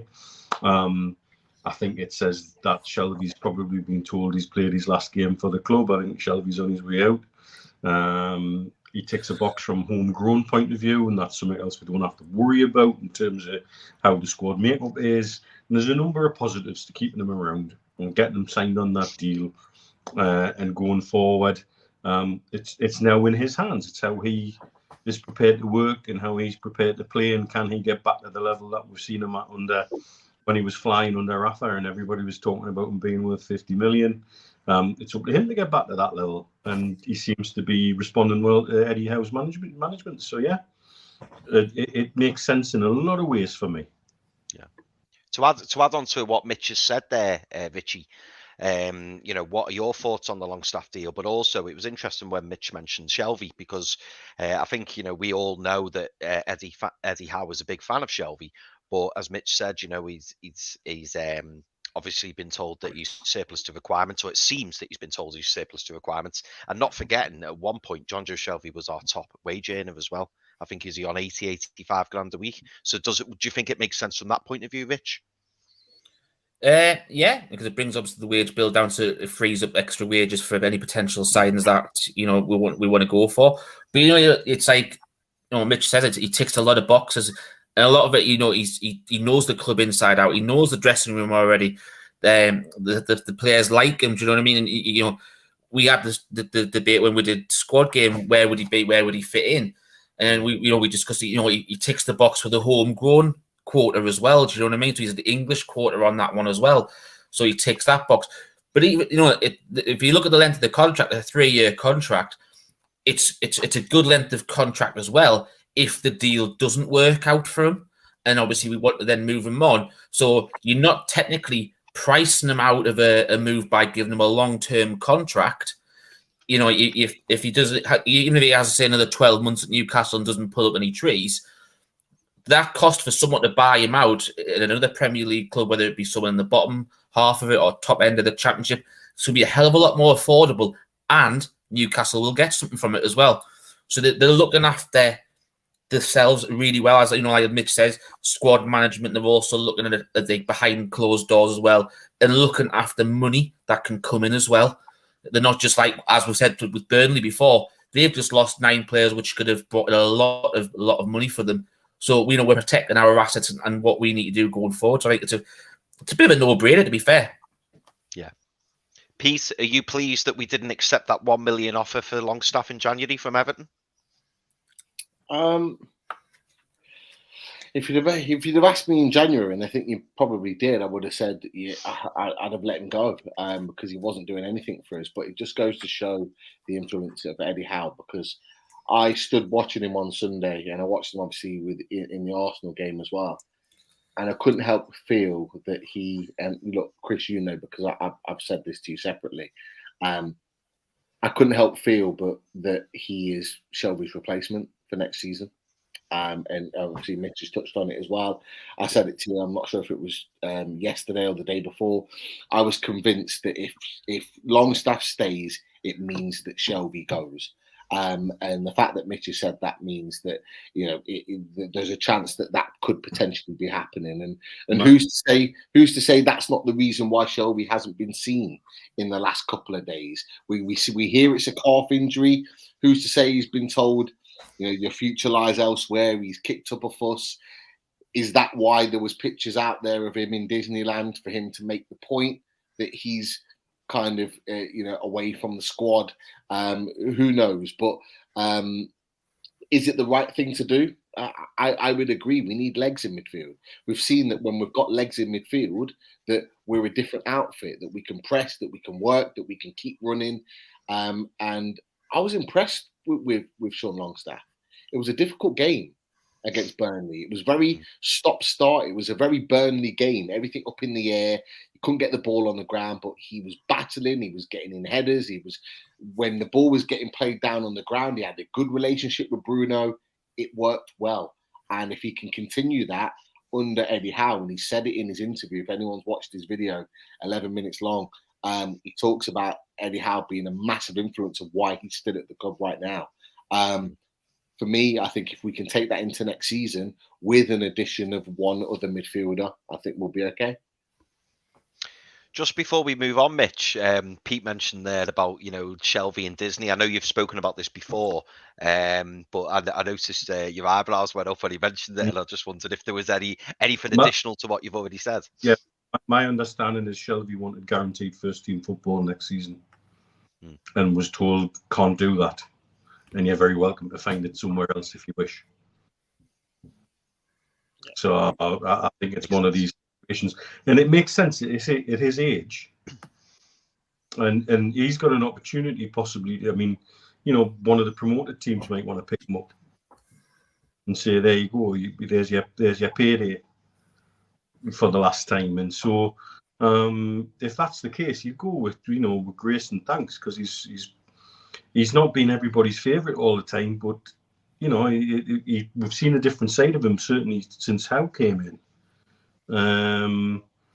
But like Pete rightly says, we need more legs in midfield, and we've seen that half-court press that we did against Arsenal, the running and the running and the running and the running. That's our future, and it's not having a quarterback sitting between the two centre backs playing Hollywood balls out the overlapping fullbacks. Unfortunately, It's just not our future. Is a high power press. I suspect we'll have the fittest and the players that cover the most yardage next season, because that's the way it looks like we're going to be set up. Can I just add to that really quickly before we move on? I don't know if you guys noticed this, but the one thing I noticed, that obviously with Shelvey, he plays those nice long balls. He likes to pick up the ball from deep from the centre backs. We don't need a player like that to do that anymore, because we've got two centre backs in Shaw and Byrne that are very comfortable on the ball. Yes. And I'm sure in the summer we'll bring in one, maybe even two, that will continue that trend. The one thing I really liked about our midfield, and we created 4 or 5 good chances off the back of this, is little triangular passes between our midfielders. Bruno, Longstaff, Maxi, Miggy, just these little triangle passes, but everyone was on the move. Nobody stayed still. And in fact, over the course of that 94 minutes or so, nobody stuck to one position. It was a fluid motion in that midfield. So at one point, Bruno was the defensive midfielder. And the next point, Longstaff was going forward. The next point, Longstaff sat in. The next point, Miggy was even deep, sitting in, doing the job. And it was a very fluid motion. And it was a case of, right, if Longstaff's making that ball going forward, Bruno, I'm the man to stay back. I'll sit back. I'll hold it. Hold the fort. If Bruno's getting forward and on the edge of the box, Longstaff understands to sit back and be that guy. And there was a clear understanding of what needs to happen. We cannot trust, for all of his good work on the ball, Shelvey to do that job, because he just doesn't get round the pitch, as Mitch said quite rightly, in the way that others do. And if we can add another midfielder to that to create that balance, I just think we've got a midfield that can really dominate possession. We won that game in midfield on Sunday. Make no bones about it. We won that game in midfield. And we cannot say that very often in the last however many years, that we've won a game because we won the battle in midfield. That is going to be the key for us moving forward. Yeah. No, I think it's a great point, Pete. Absolutely great point. And how many times do we see highlights, from matches for Everton, from Liverpool, Man City, Chelsea, and it shows those triangles, and you see the way they pass the ball and they move it around, and the movement off the ball is as important as the movement on the ball. And the top clubs, the best sides, they do that. That's what they do. So if Eddie Howe's taken us down that path, then it's very, very exciting. Mitch, I don't know how long this one's going to take you, mate, but I'm going to ask you the question anyway. Philip Ray asks, how does Everton's ownership work with the Russian fella out of the picture? So I think he's meaning Usmanov, if I'm correct in saying that. Yeah, he's meaning Usmanov, and that's a very good question. It's a very good question that I think anybody's got a very good answer to either. Does the word shadow director sound plausible to you? Oh. Oh, yeah. And it's why their finances are under so much scrutiny. They immediately, without his ability to openly put money in, lost 30 million out of this year's accounts. They've immediately lost the sponsorship for their new stadium and the naming rights there. They've immediately lost sponsorship and additional sponsorship for things like the women's team and a few other things.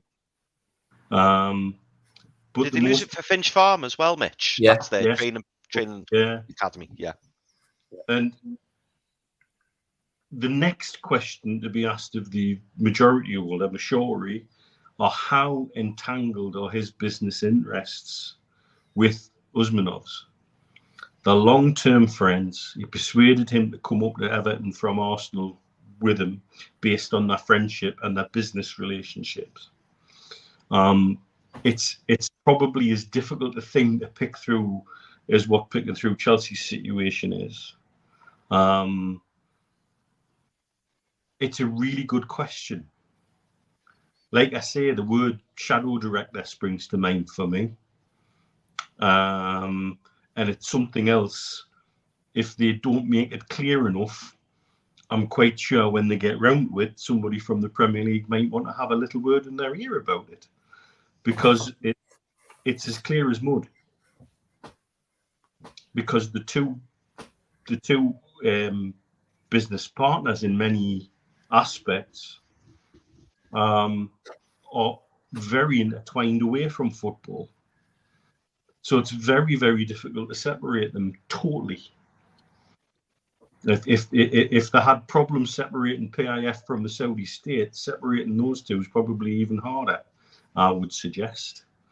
It's a really difficult question for them, and why again, if I was an Everton fan, I would have ongoing concerns about what's to come potentially going forward, because Mashori's interests are very grey areas as well, and how he still is or is not associated with Usmanov. It is a very difficult question to answer, and one I suspect they're hoping they never have to, because they're acting sharpish. As soon as there was any hint that the signs were being taken down, it was like, oh no, he's nothing to do with us anymore. And it was done very quickly the way their FFP ruling was done. It was all done very, very sharpish and sort of almost like, there's nothing to see here. Please go and look somewhere else. There's just absolutely nothing to see here. There's plenty to see there, I think, and certainly I would be concerned if it was my club in that situation. They're very lucky that they've been able to avoid relegation this season. I think that would have been catastrophic for them on a Sunderland scale. And I think Usmanov's business interests are not fully withdrawn from association with the other owner of the club. But yeah, it's probably a very hard question to answer for them. And it's a really astute point that Philip makes, actually. There's another question here, Mitch, which I'd like to ask, and I'll ask Richie and Peter as well. But I want to try and tag something onto it as well. So Arsenal for Life asks, is it true that we want to sign Tierney? Now, the other thing I want to add on into this, and I was speaking to Peter about this, I think it was yesterday. We've been linked a lot recently with Losey from Atletico Madrid. And I was only saying to Pete yesterday, like, I'm wondering if it's a bit of a smokescreen, because it feels like we're being linked too much with him. And then obviously we saw the link with, we saw the picture from Matty Targett's partner, where she alluded to the fact that this was the end of Matty Targett's relationship with Newcastle, and then she promptly changed the post, which was probably ordered to do, I would imagine, but I don't necessarily think that changes the position. But as I suppose really what I'm asking is, do you think there will be anything in the Tierney link? Do you think Lodey's coming in, or do you think there'll be somebody else? I think somebody's been listening to my mate Stuart Penman, because he's been talking about this for a couple of weeks. More than that. He actually messaged me about that today. He actually messages about it. It sticks in his craw a little bit, because obviously his family are all Hearts fans, and his association with Celtic sort of sticks in his craw a little. And he's a player Stu raves about, obviously, with the Scotland connections. It would seem that we are looking for a new left back. It would seem that Target feels like he couldn't settle, or the family couldn't settle so far north and wants to go back down south. And do you know what? Fair play to him, and he's being honest about it. Thanks for your service. You've given a half a season of solid performances that we can't thank you enough for. You kept away from the drop. Cheers, mate. And yeah, we are honest enough to say, well, yeah, but I can't stay long term. Didn't piss me about. Just we can sort it. Do you think that's exactly what it is as well, Mitch? Do you think it's that, and do you think it's just that, or do you think that maybe the club have thought he's been great, but because I know there was some rumours, wasn't it, that maybe we might be looking for a more attacking left back in terms of what they're offering going forwards, or do you think it is literally that he said, "Oh, you know, I'm not settled, I'm going to have to go"? If the deal that was struck with Villa was, as I understood it was, it would be a nonsense not to sign him.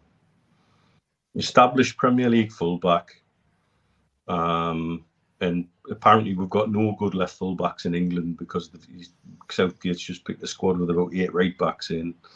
Well, he played Trippier, didn't he? Right back in the first Euros game. Left back. The target, if he had a good full season, could probably get yourself into the contention for an England squad. And to pick him up, I think the outstanding amount was 12 million to make it a permanent transfer. That and Premiership proven player is a nonsense not to pay. And if that hasn't been seen through, there must be a reason for it. And if the reason's personal, you know what, that's fine. That's honest. And you would expect nothing less of the lad. He seems like an honest player and an honest pro. From his, I think he wants to be guaranteed first team football, because that was one of the reasons why he wasn't happy about Lucas Digne coming in at Villa. And, you know, if we're looking at possibly 2 left backs, he isn't going to necessarily be guaranteed, you know, even if you made his deal permanent, he's not going to be guaranteed first team football, is he? Again, there, Richie, there's the door. I don't want anybody who expected just one to the team. You've got to earn the right. Yeah. So I don't have a problem with that either, if that is what he wants. But equally, he's got a contract at Villa that he could quite happily sit on and be closer to his family than he is in Newcastle. And so if it's a family reason, going back to the parent club makes sense, and trying to seek a transfer elsewhere further south makes sense, if that's what it is. And if that's what it is, and he's had the honesty to go to the club and say, yeah, this is what I would like, then fine, great, no bother. Well, the next target, as I've said, I think we'll have a fluid approach to everything. We'll probably have an A, a B, and a C choice that everybody's happy with for each position we're targeting. We'll see what falls into place, and it'll be like one of them little puzzles when you slide the blocks around, and eventually the picture will appear. And so, you know, and Tierney, for all he's had injury problems this season, he seems to be a quality player. He's one of these players, though, a bit like Kraft for me. People don't seem to know where they want to play him. Is he a centre-back? Is he a left-sided centre-back in a 3, or is he a left full-back? And if he's getting those vibes at Arsenal, which I gather he is, and he was to turn around and say, no, I want to play left full-back, then he wouldn't be a bad signing for me at all. Would be an interesting pair of signings if we were to partner him with a young Scottish lad from Genoa who seems to be pulling up trees at left full-back as well. Aaron Hickey. Yeah. But he's a Bologna, yeah. Bologna, is it? Yeah. You know, that would, for me, would be an pair of signs. Yeah. Just to add into that, so in your opinion, Mitch, before I move on to Pete, just as like an add-on to that, do you think Jamal Lewis's time at the club's done? Yes. There must be a reason why he was left out of the 25 so easily. Well, they said did not say he had an underlying injury issue, or was that just the PC? Or was that just the PC excuse that they've given? That's a nice little easy tale to tell, isn't it? He was left out. Does it go back to what Graham Jones was saying, Mitch? Do you remember when Graham Jones was the caretaker manager and he got stopped outside when he was leaving the training grounds, And he was quite open, wasn't he, in saying, "Oh, Jamal's not settled. Jamal needs time. We don't want to throw him on." And it was kind of like, "Well, where's this come from?" Tell you what I think changed him when he seemed to change for me was, when he got that facial injury. Yes. And after that, he never come back the same lad for me. So whether he's got big confidence issues, I don't know. But for me, he was never the same after that. After he got that boot in the face, he never really looked as comfortable or as confident. He looked jittery all the time. Whether that's just coincidence, I don't know. But for me, he was never the same after that. And to be left out of the squad so easily, yeah, he might have had an underlying injury, and that's the case, then so be it. But I think he did seem to be an easy call when we really were short of what you would think of as proper left backs. Yeah, no, I see your point. Pete, talking more about Tierney, the price that has been quoted, whether this is true or not, I don't know, but would you be happy paying 50 million for Kieran Tierney? No, he's not worth it for the point. Sorry, go on. It's Kieran Maguire's American tourist price. Yeah, he's not worth 50 million purely because of his injury record. He's probably spent more time injured than he has playing. So for me, 50 million is crazy money. We've not talked about the fact that Kieran Tierney might be homesick and he wants to go further north. That's a point. He's from Scotland. Players do get homesick. We've just talked about Matty Targett, who I'll come on to in a second. It could well be that, and Newcastle isn't very far from the Scottish border. Would he be closer to home, easier for travel? All of these things come into place. And to be fair, you talked about Stu Penman before. Stu Penman's been talking about Kieran Tierney, certainly with myself since the back end of last year. Like he's wanted that. He wanted him as a signing for a long, long time. However, I will come back, and I actually think that Matty Targett wants to stay. That's my opinion. And it goes back to an interview that he had after the Arsenal game where he said, the club know what I want. Like he was open and honest. He said, the club know what I want. Let's see what happens. They know where I stand with it. He was almost saying that he wanted to stay. It was the way in which he said it. He was and ahhing whether to say something, and then he said it. He wouldn't have said it if he didn't mean it. He's that honest type of guy, and I think he wants to stay. But I think it feeds into the fact that of what you guys have already talked about is that he wants first team guaranteed football. Now, it kind of there's a few pieces to this because you guys have talked about him not getting in the England squad, and the fact that we've chosen a right back to play in the left back in terms of Trippier and Justin from Leicester, who's a talented boy, by the way.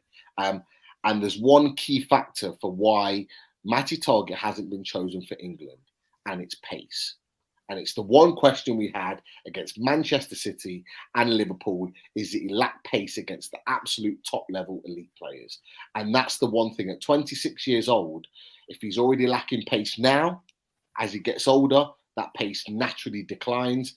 He might not necessarily be the same player. And I think that's why the Lodi rumours have really kicked in, because he's a boy that doesn't lack pace. And yes, he might not have the control or the experience of English football and the battling qualities, although he is a battler. He can battle, is Matty Targett. But what he does have is extreme pace, and he has ability to get up and down that wing. He's a good crosser of the ball. He can link the play. You don't play for Atletico Madrid unless you're a talented boy. It's as simple as that. So I think personally, for two reasons, that's why he's not got in for England. But equally, I think that's maybe what Eddie Howe is looking for. Eddie Howe, and Mitch alluded to it about 5 minutes ago, is that Eddie Howe is looking for a team with legs in it. We talked about the midfield and how fluid they are because they've all got legs in that midfield. we are looking for legs all around the pitch. That's why Shelby potentially is going to get moved out, because he hasn't got legs. That's why one or two will get moved out. I actually think Jamal Lewis may get another season purely as a backup, because I think maybe Eddie Howe will want to maybe potentially take another look at him. And it might mean that just by keeping Jamal Lewis for another season will maybe allow us to go and venture in other areas of the field to potentially strengthen there. Because you're not just going to get rid of Jamal Lewis without having a replacement in line. For me, Dummett's not a replacement. Dummett's not a backup. Dummett's a player that has been signed for another year purely because of the homegrown, the English quota, in my opinion. He won't play much football this season, but you're going to want someone of pace and ability to be able to show. And let's face it, before he got his injury, he was playing well for Newcastle. He was actually, and to be fair, the game that he got injured against Liverpool, he was actually playing really well. He was probably one of our best performers on the pitch at Anfield before he pulled his hamstring, and he was looking dangerous. So I think maybe, and just my opinion, that Eddie Howe may want to see another year of him, to have another look at him before he makes the decision to say, you know what, I've had another look at you. You've been fit. You've played games when I've wanted you to, but you're not quite to the level, so therefore we move you on. We've got to remember, we've got so many players that are out of contract and are old, and he wants to get rid of the older boys, and the age bracket is quite high in the squad. We've got so many players. I think in other previous shows we've listed 12, 13 players that could potentially leave the club. That's without thinking about a Jamal Lewis and maybe one or two others. I don't think we're going to get rid of 14 odd players in this squad, because that's then a lot of players to replace and a lot of money that potentially is invested to replace these boys. I think if we're going to get rid of 10 players, I think we might bring 6 in, but 6 of immense quality that can come into the first team and make a massive change. But that, again, that's just my opinion. I think maybe Jamal Lewis gets another season as an understudy to a Lodi or a Matty Target, whoever we decide to sign, and we go forward for that for another year. Yeah. Rich, what do you think on the left-back position, mate? I think, well, regards to the fee that's being quoted, I don't think there's a cat and hell's chance we'll be paying 50 million for him. I've noticed a couple of comments come in the chat that, we could possibly get a right back and a left back for 40 million, as in, and they've mentioned Hickey and Loddy there, and I think we'd rather have both of them over Tierney. Now, don't get me wrong, Tierney is a fantastic left back who's only pretty much getting kept out of the Scotland team by Andrew Robertson, who's probably one of the best fullbacks in the world, not just in the Premier League or the Scottish. And actually, Scotland seem to be inundated with left backs like England or right backs. So it takes a lot to get above him, and it's I think the only sort of deal that Newcastle would have to look at if they were going to push for Tierney is you'd have to, for me, because of his injury record, you'd have to get him on loan for a year with possibly either an option to buy or obligation to buy, but nowhere near 50 million. Obviously, it takes a year off the contract that he'd have, but that's the only way that I would do it. Regards Jamal Lewis, I'm the same as Pete. I've always thought, and I've said this numerous times, and so has Pete, he's Jurgen Klopp's our player there, so there must be he must be a good player in there somewhere if Jurgen Klopp wants, to battle it out with Andrew Robertson as a left back. And so if that's the case, he might have had this niggling injury that might have been an easy get out clause or whatever, which we touched on before. But at the same time, he's an international footballer as well. Young, still learning the game at Premiership level, because he only had really one season at Norwich. And to be fair, it's every time Norwich come up, it's a hard shift when you're in there for that season. So perhaps he just needs to get him back up to full fitness, get his confidence back up. And then we've seen what Eddie Howe's done with players who would lost their form under Steve Bruce, and perhaps he might be able to kick on at the next level. So we don't need to buy 2 left backs. We just need to buy 1, and then you've got a fantastic backup in Jamal Lewis. Regards Dummett, I think with it being only a 1-year option, I think it's a bit like what I said about Isaac Hayden. If he was to say He's a utility player. He covers 2 positions. He can play left back and he can play centre back as well. So he covers 2 positions there, and he's not a bad backup if we were down to the bare bones, in my opinion. So at 1 year, he's not going to be on a drastically high wage going forward. As Pete touched on, he's another homegrown player. Yes, we've probably got about half the squad homegrown, but he ticks a lot of boxes, which Mitch said before. There's a lot of boxes that need ticking now when you're going forward, especially if you're starting to look at splashing cash as well. I tell you who I would actually have a look at left backs, Rico Henry at Brentford. Yes. You've mentioned him a few times, haven't you, Pete? Yeah, I think he's a top level player, and I think he's, sorry. They're set up to sell players on. Yeah, that's their model. Well, he's already been linked with other clubs. He's already been linked with other clubs, and other clubs are actively looking, and there's a chance he could leave in the summer. Even in the Championship, he looked streets ahead of anything Brentford had, or even in the Championship, he would be a very good signing. 100%, Rico Henry, top player. And actually, a lot of Brentford fans in the build-up to the England squad were adamant that he was going to get picked, and they were pissed off that he didn't because of the way he played in the back end of the season. Brentford have been on a fantastic run. He's been scoring goals, creating chances. He scored a fantastic goal at Goodison Park, and they were annoyed that he wasn't picked either. So, yeah, great shout. Mitch, I had another question for you. This is just me personally, and I think everyone watching will want me to ask you this question. So I wanted to know whether you had any information you could share with us in terms of players we're looking at, players that could well be on the radar, and also as a extension to that. And I think we asked you this last time, but maybe it's changed.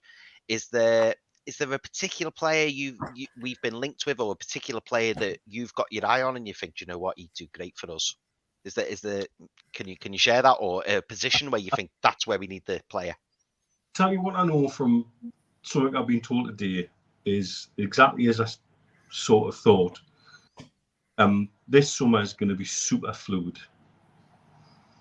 I was given 3 names last week. One of them's already scratched. One of them's been changed to another name. And so it's going to be like this all summer. It's going to be very fluid. Like I say, I think they know the positions they want to strengthen, and they'll have an A, a B, a C. They'll sound out the clubs that they're going to come from about whether they're available or not, and if so, at what prices.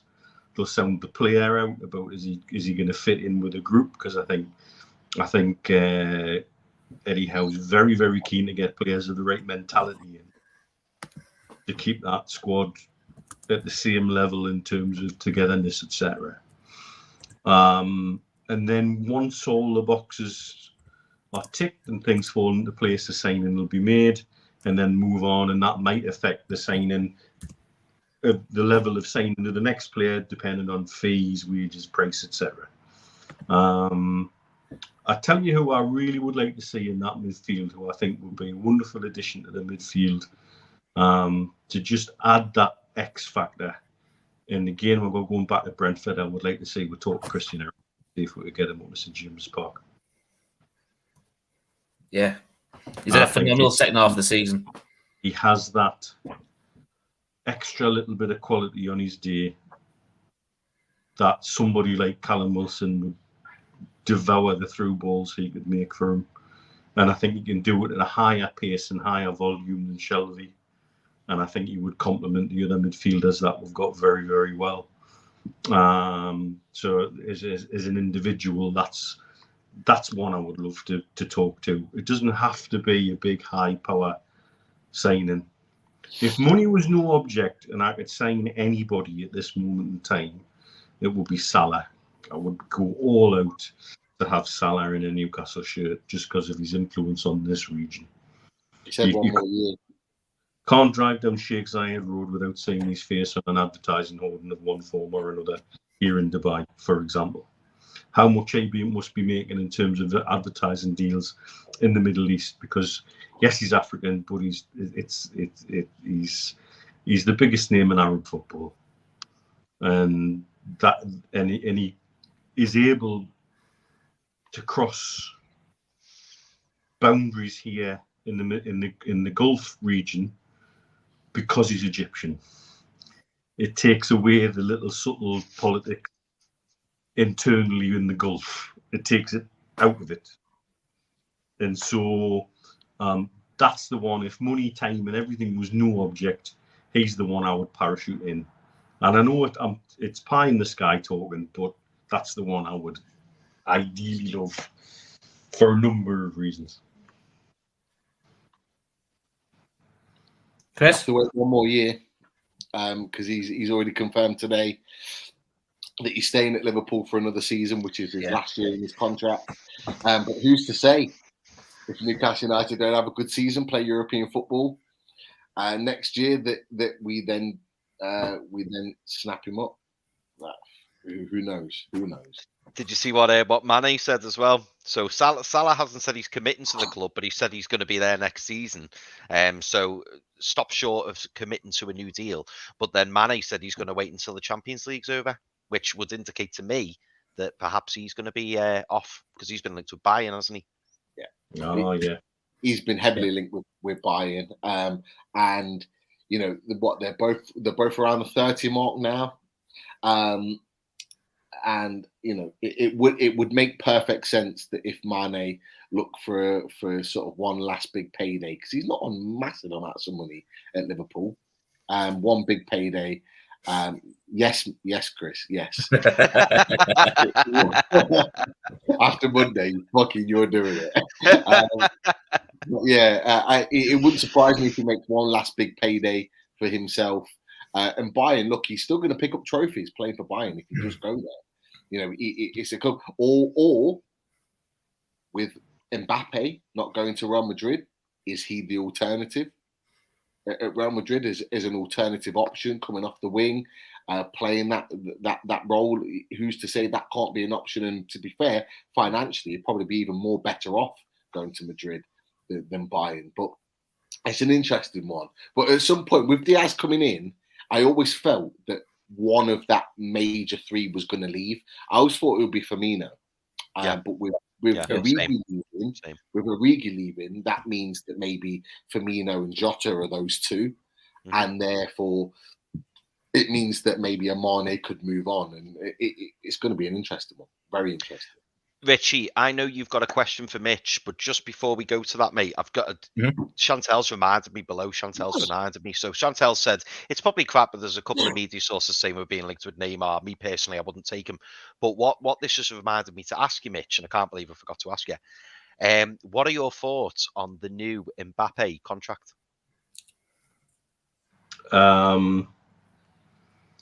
Makes a mockery of a lot of things, doesn't it, really? And very dangerous to give. If they've given him as much as people say they have, that sets a dangerous precedent for the game as a whole. There's no way a player should be able to veto transfers or veto who the sporting director is or anything like that. That's just ludicrous. 23-year-old player as well, Mitch. 23. PSG could find themselves by their own petard in that, really. They really could find themselves dangling from a rope of their own making. When they suddenly find a 23-year-old with a huffy agent is now vetoing everything they want to try and do. Yeah. Good luck to you. If you really think that's good for the game, good luck to you. And also, it begs questions of UEFA now. Are you really serious about FFP? Or can we just all roll it up in the ball and chuck it in the bin now, please? Because you look like you are. I think you've also got to still question the chairman, obviously being quite high up within UEFA as well. It does seem to make a mockery of it all, doesn't it? To be fair, it does. It's been convenient for them with the World Cup coming up. Once that's out of the way, let's see how close the relationship is really. they were very happy to stay over. Look, we were the ones that didn't want to go and join the Super League and keep everybody sweet. Yeah, because that would have put your World Cup in jeopardy as well. You know fine well the game you're playing, and you know fine well the chess moves you're trying to make.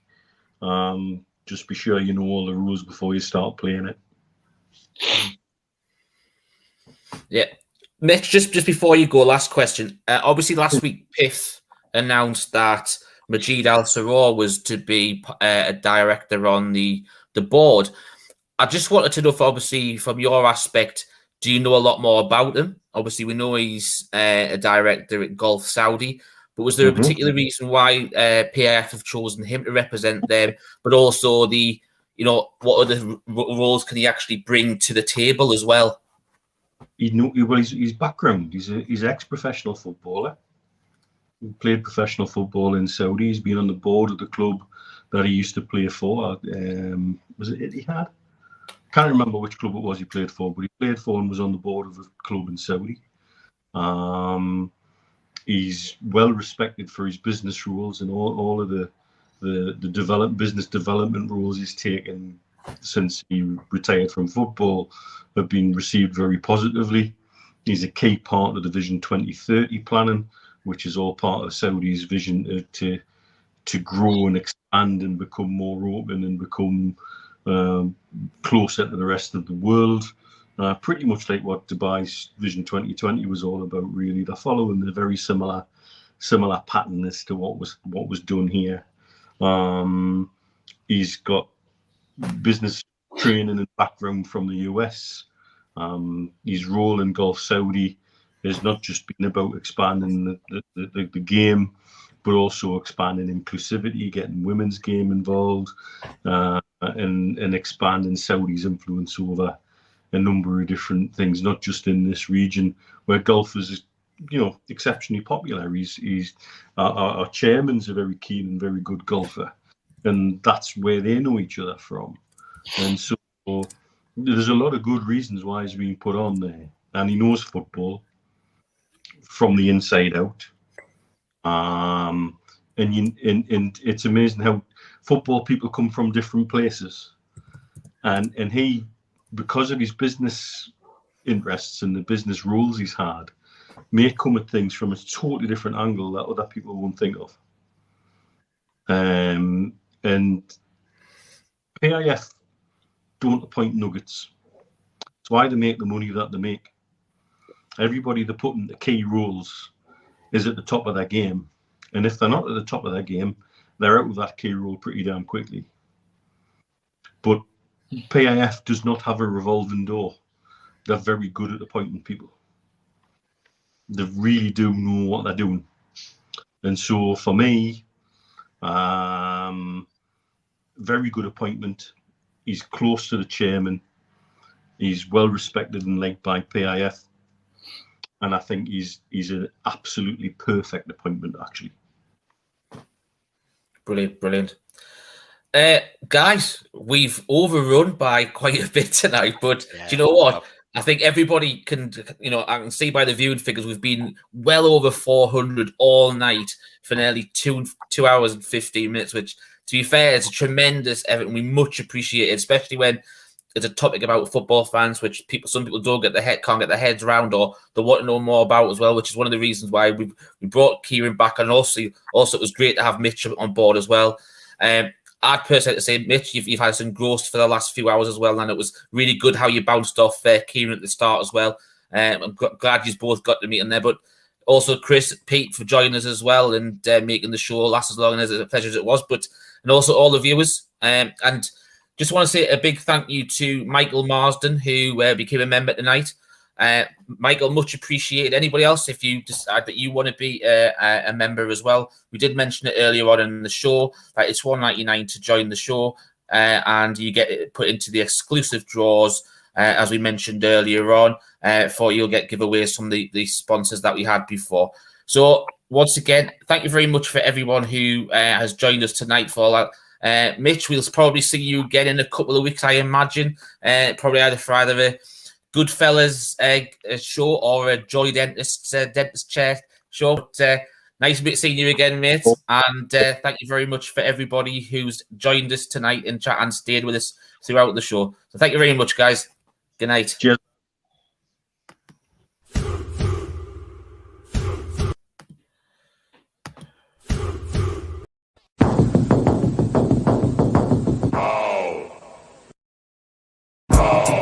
Oh.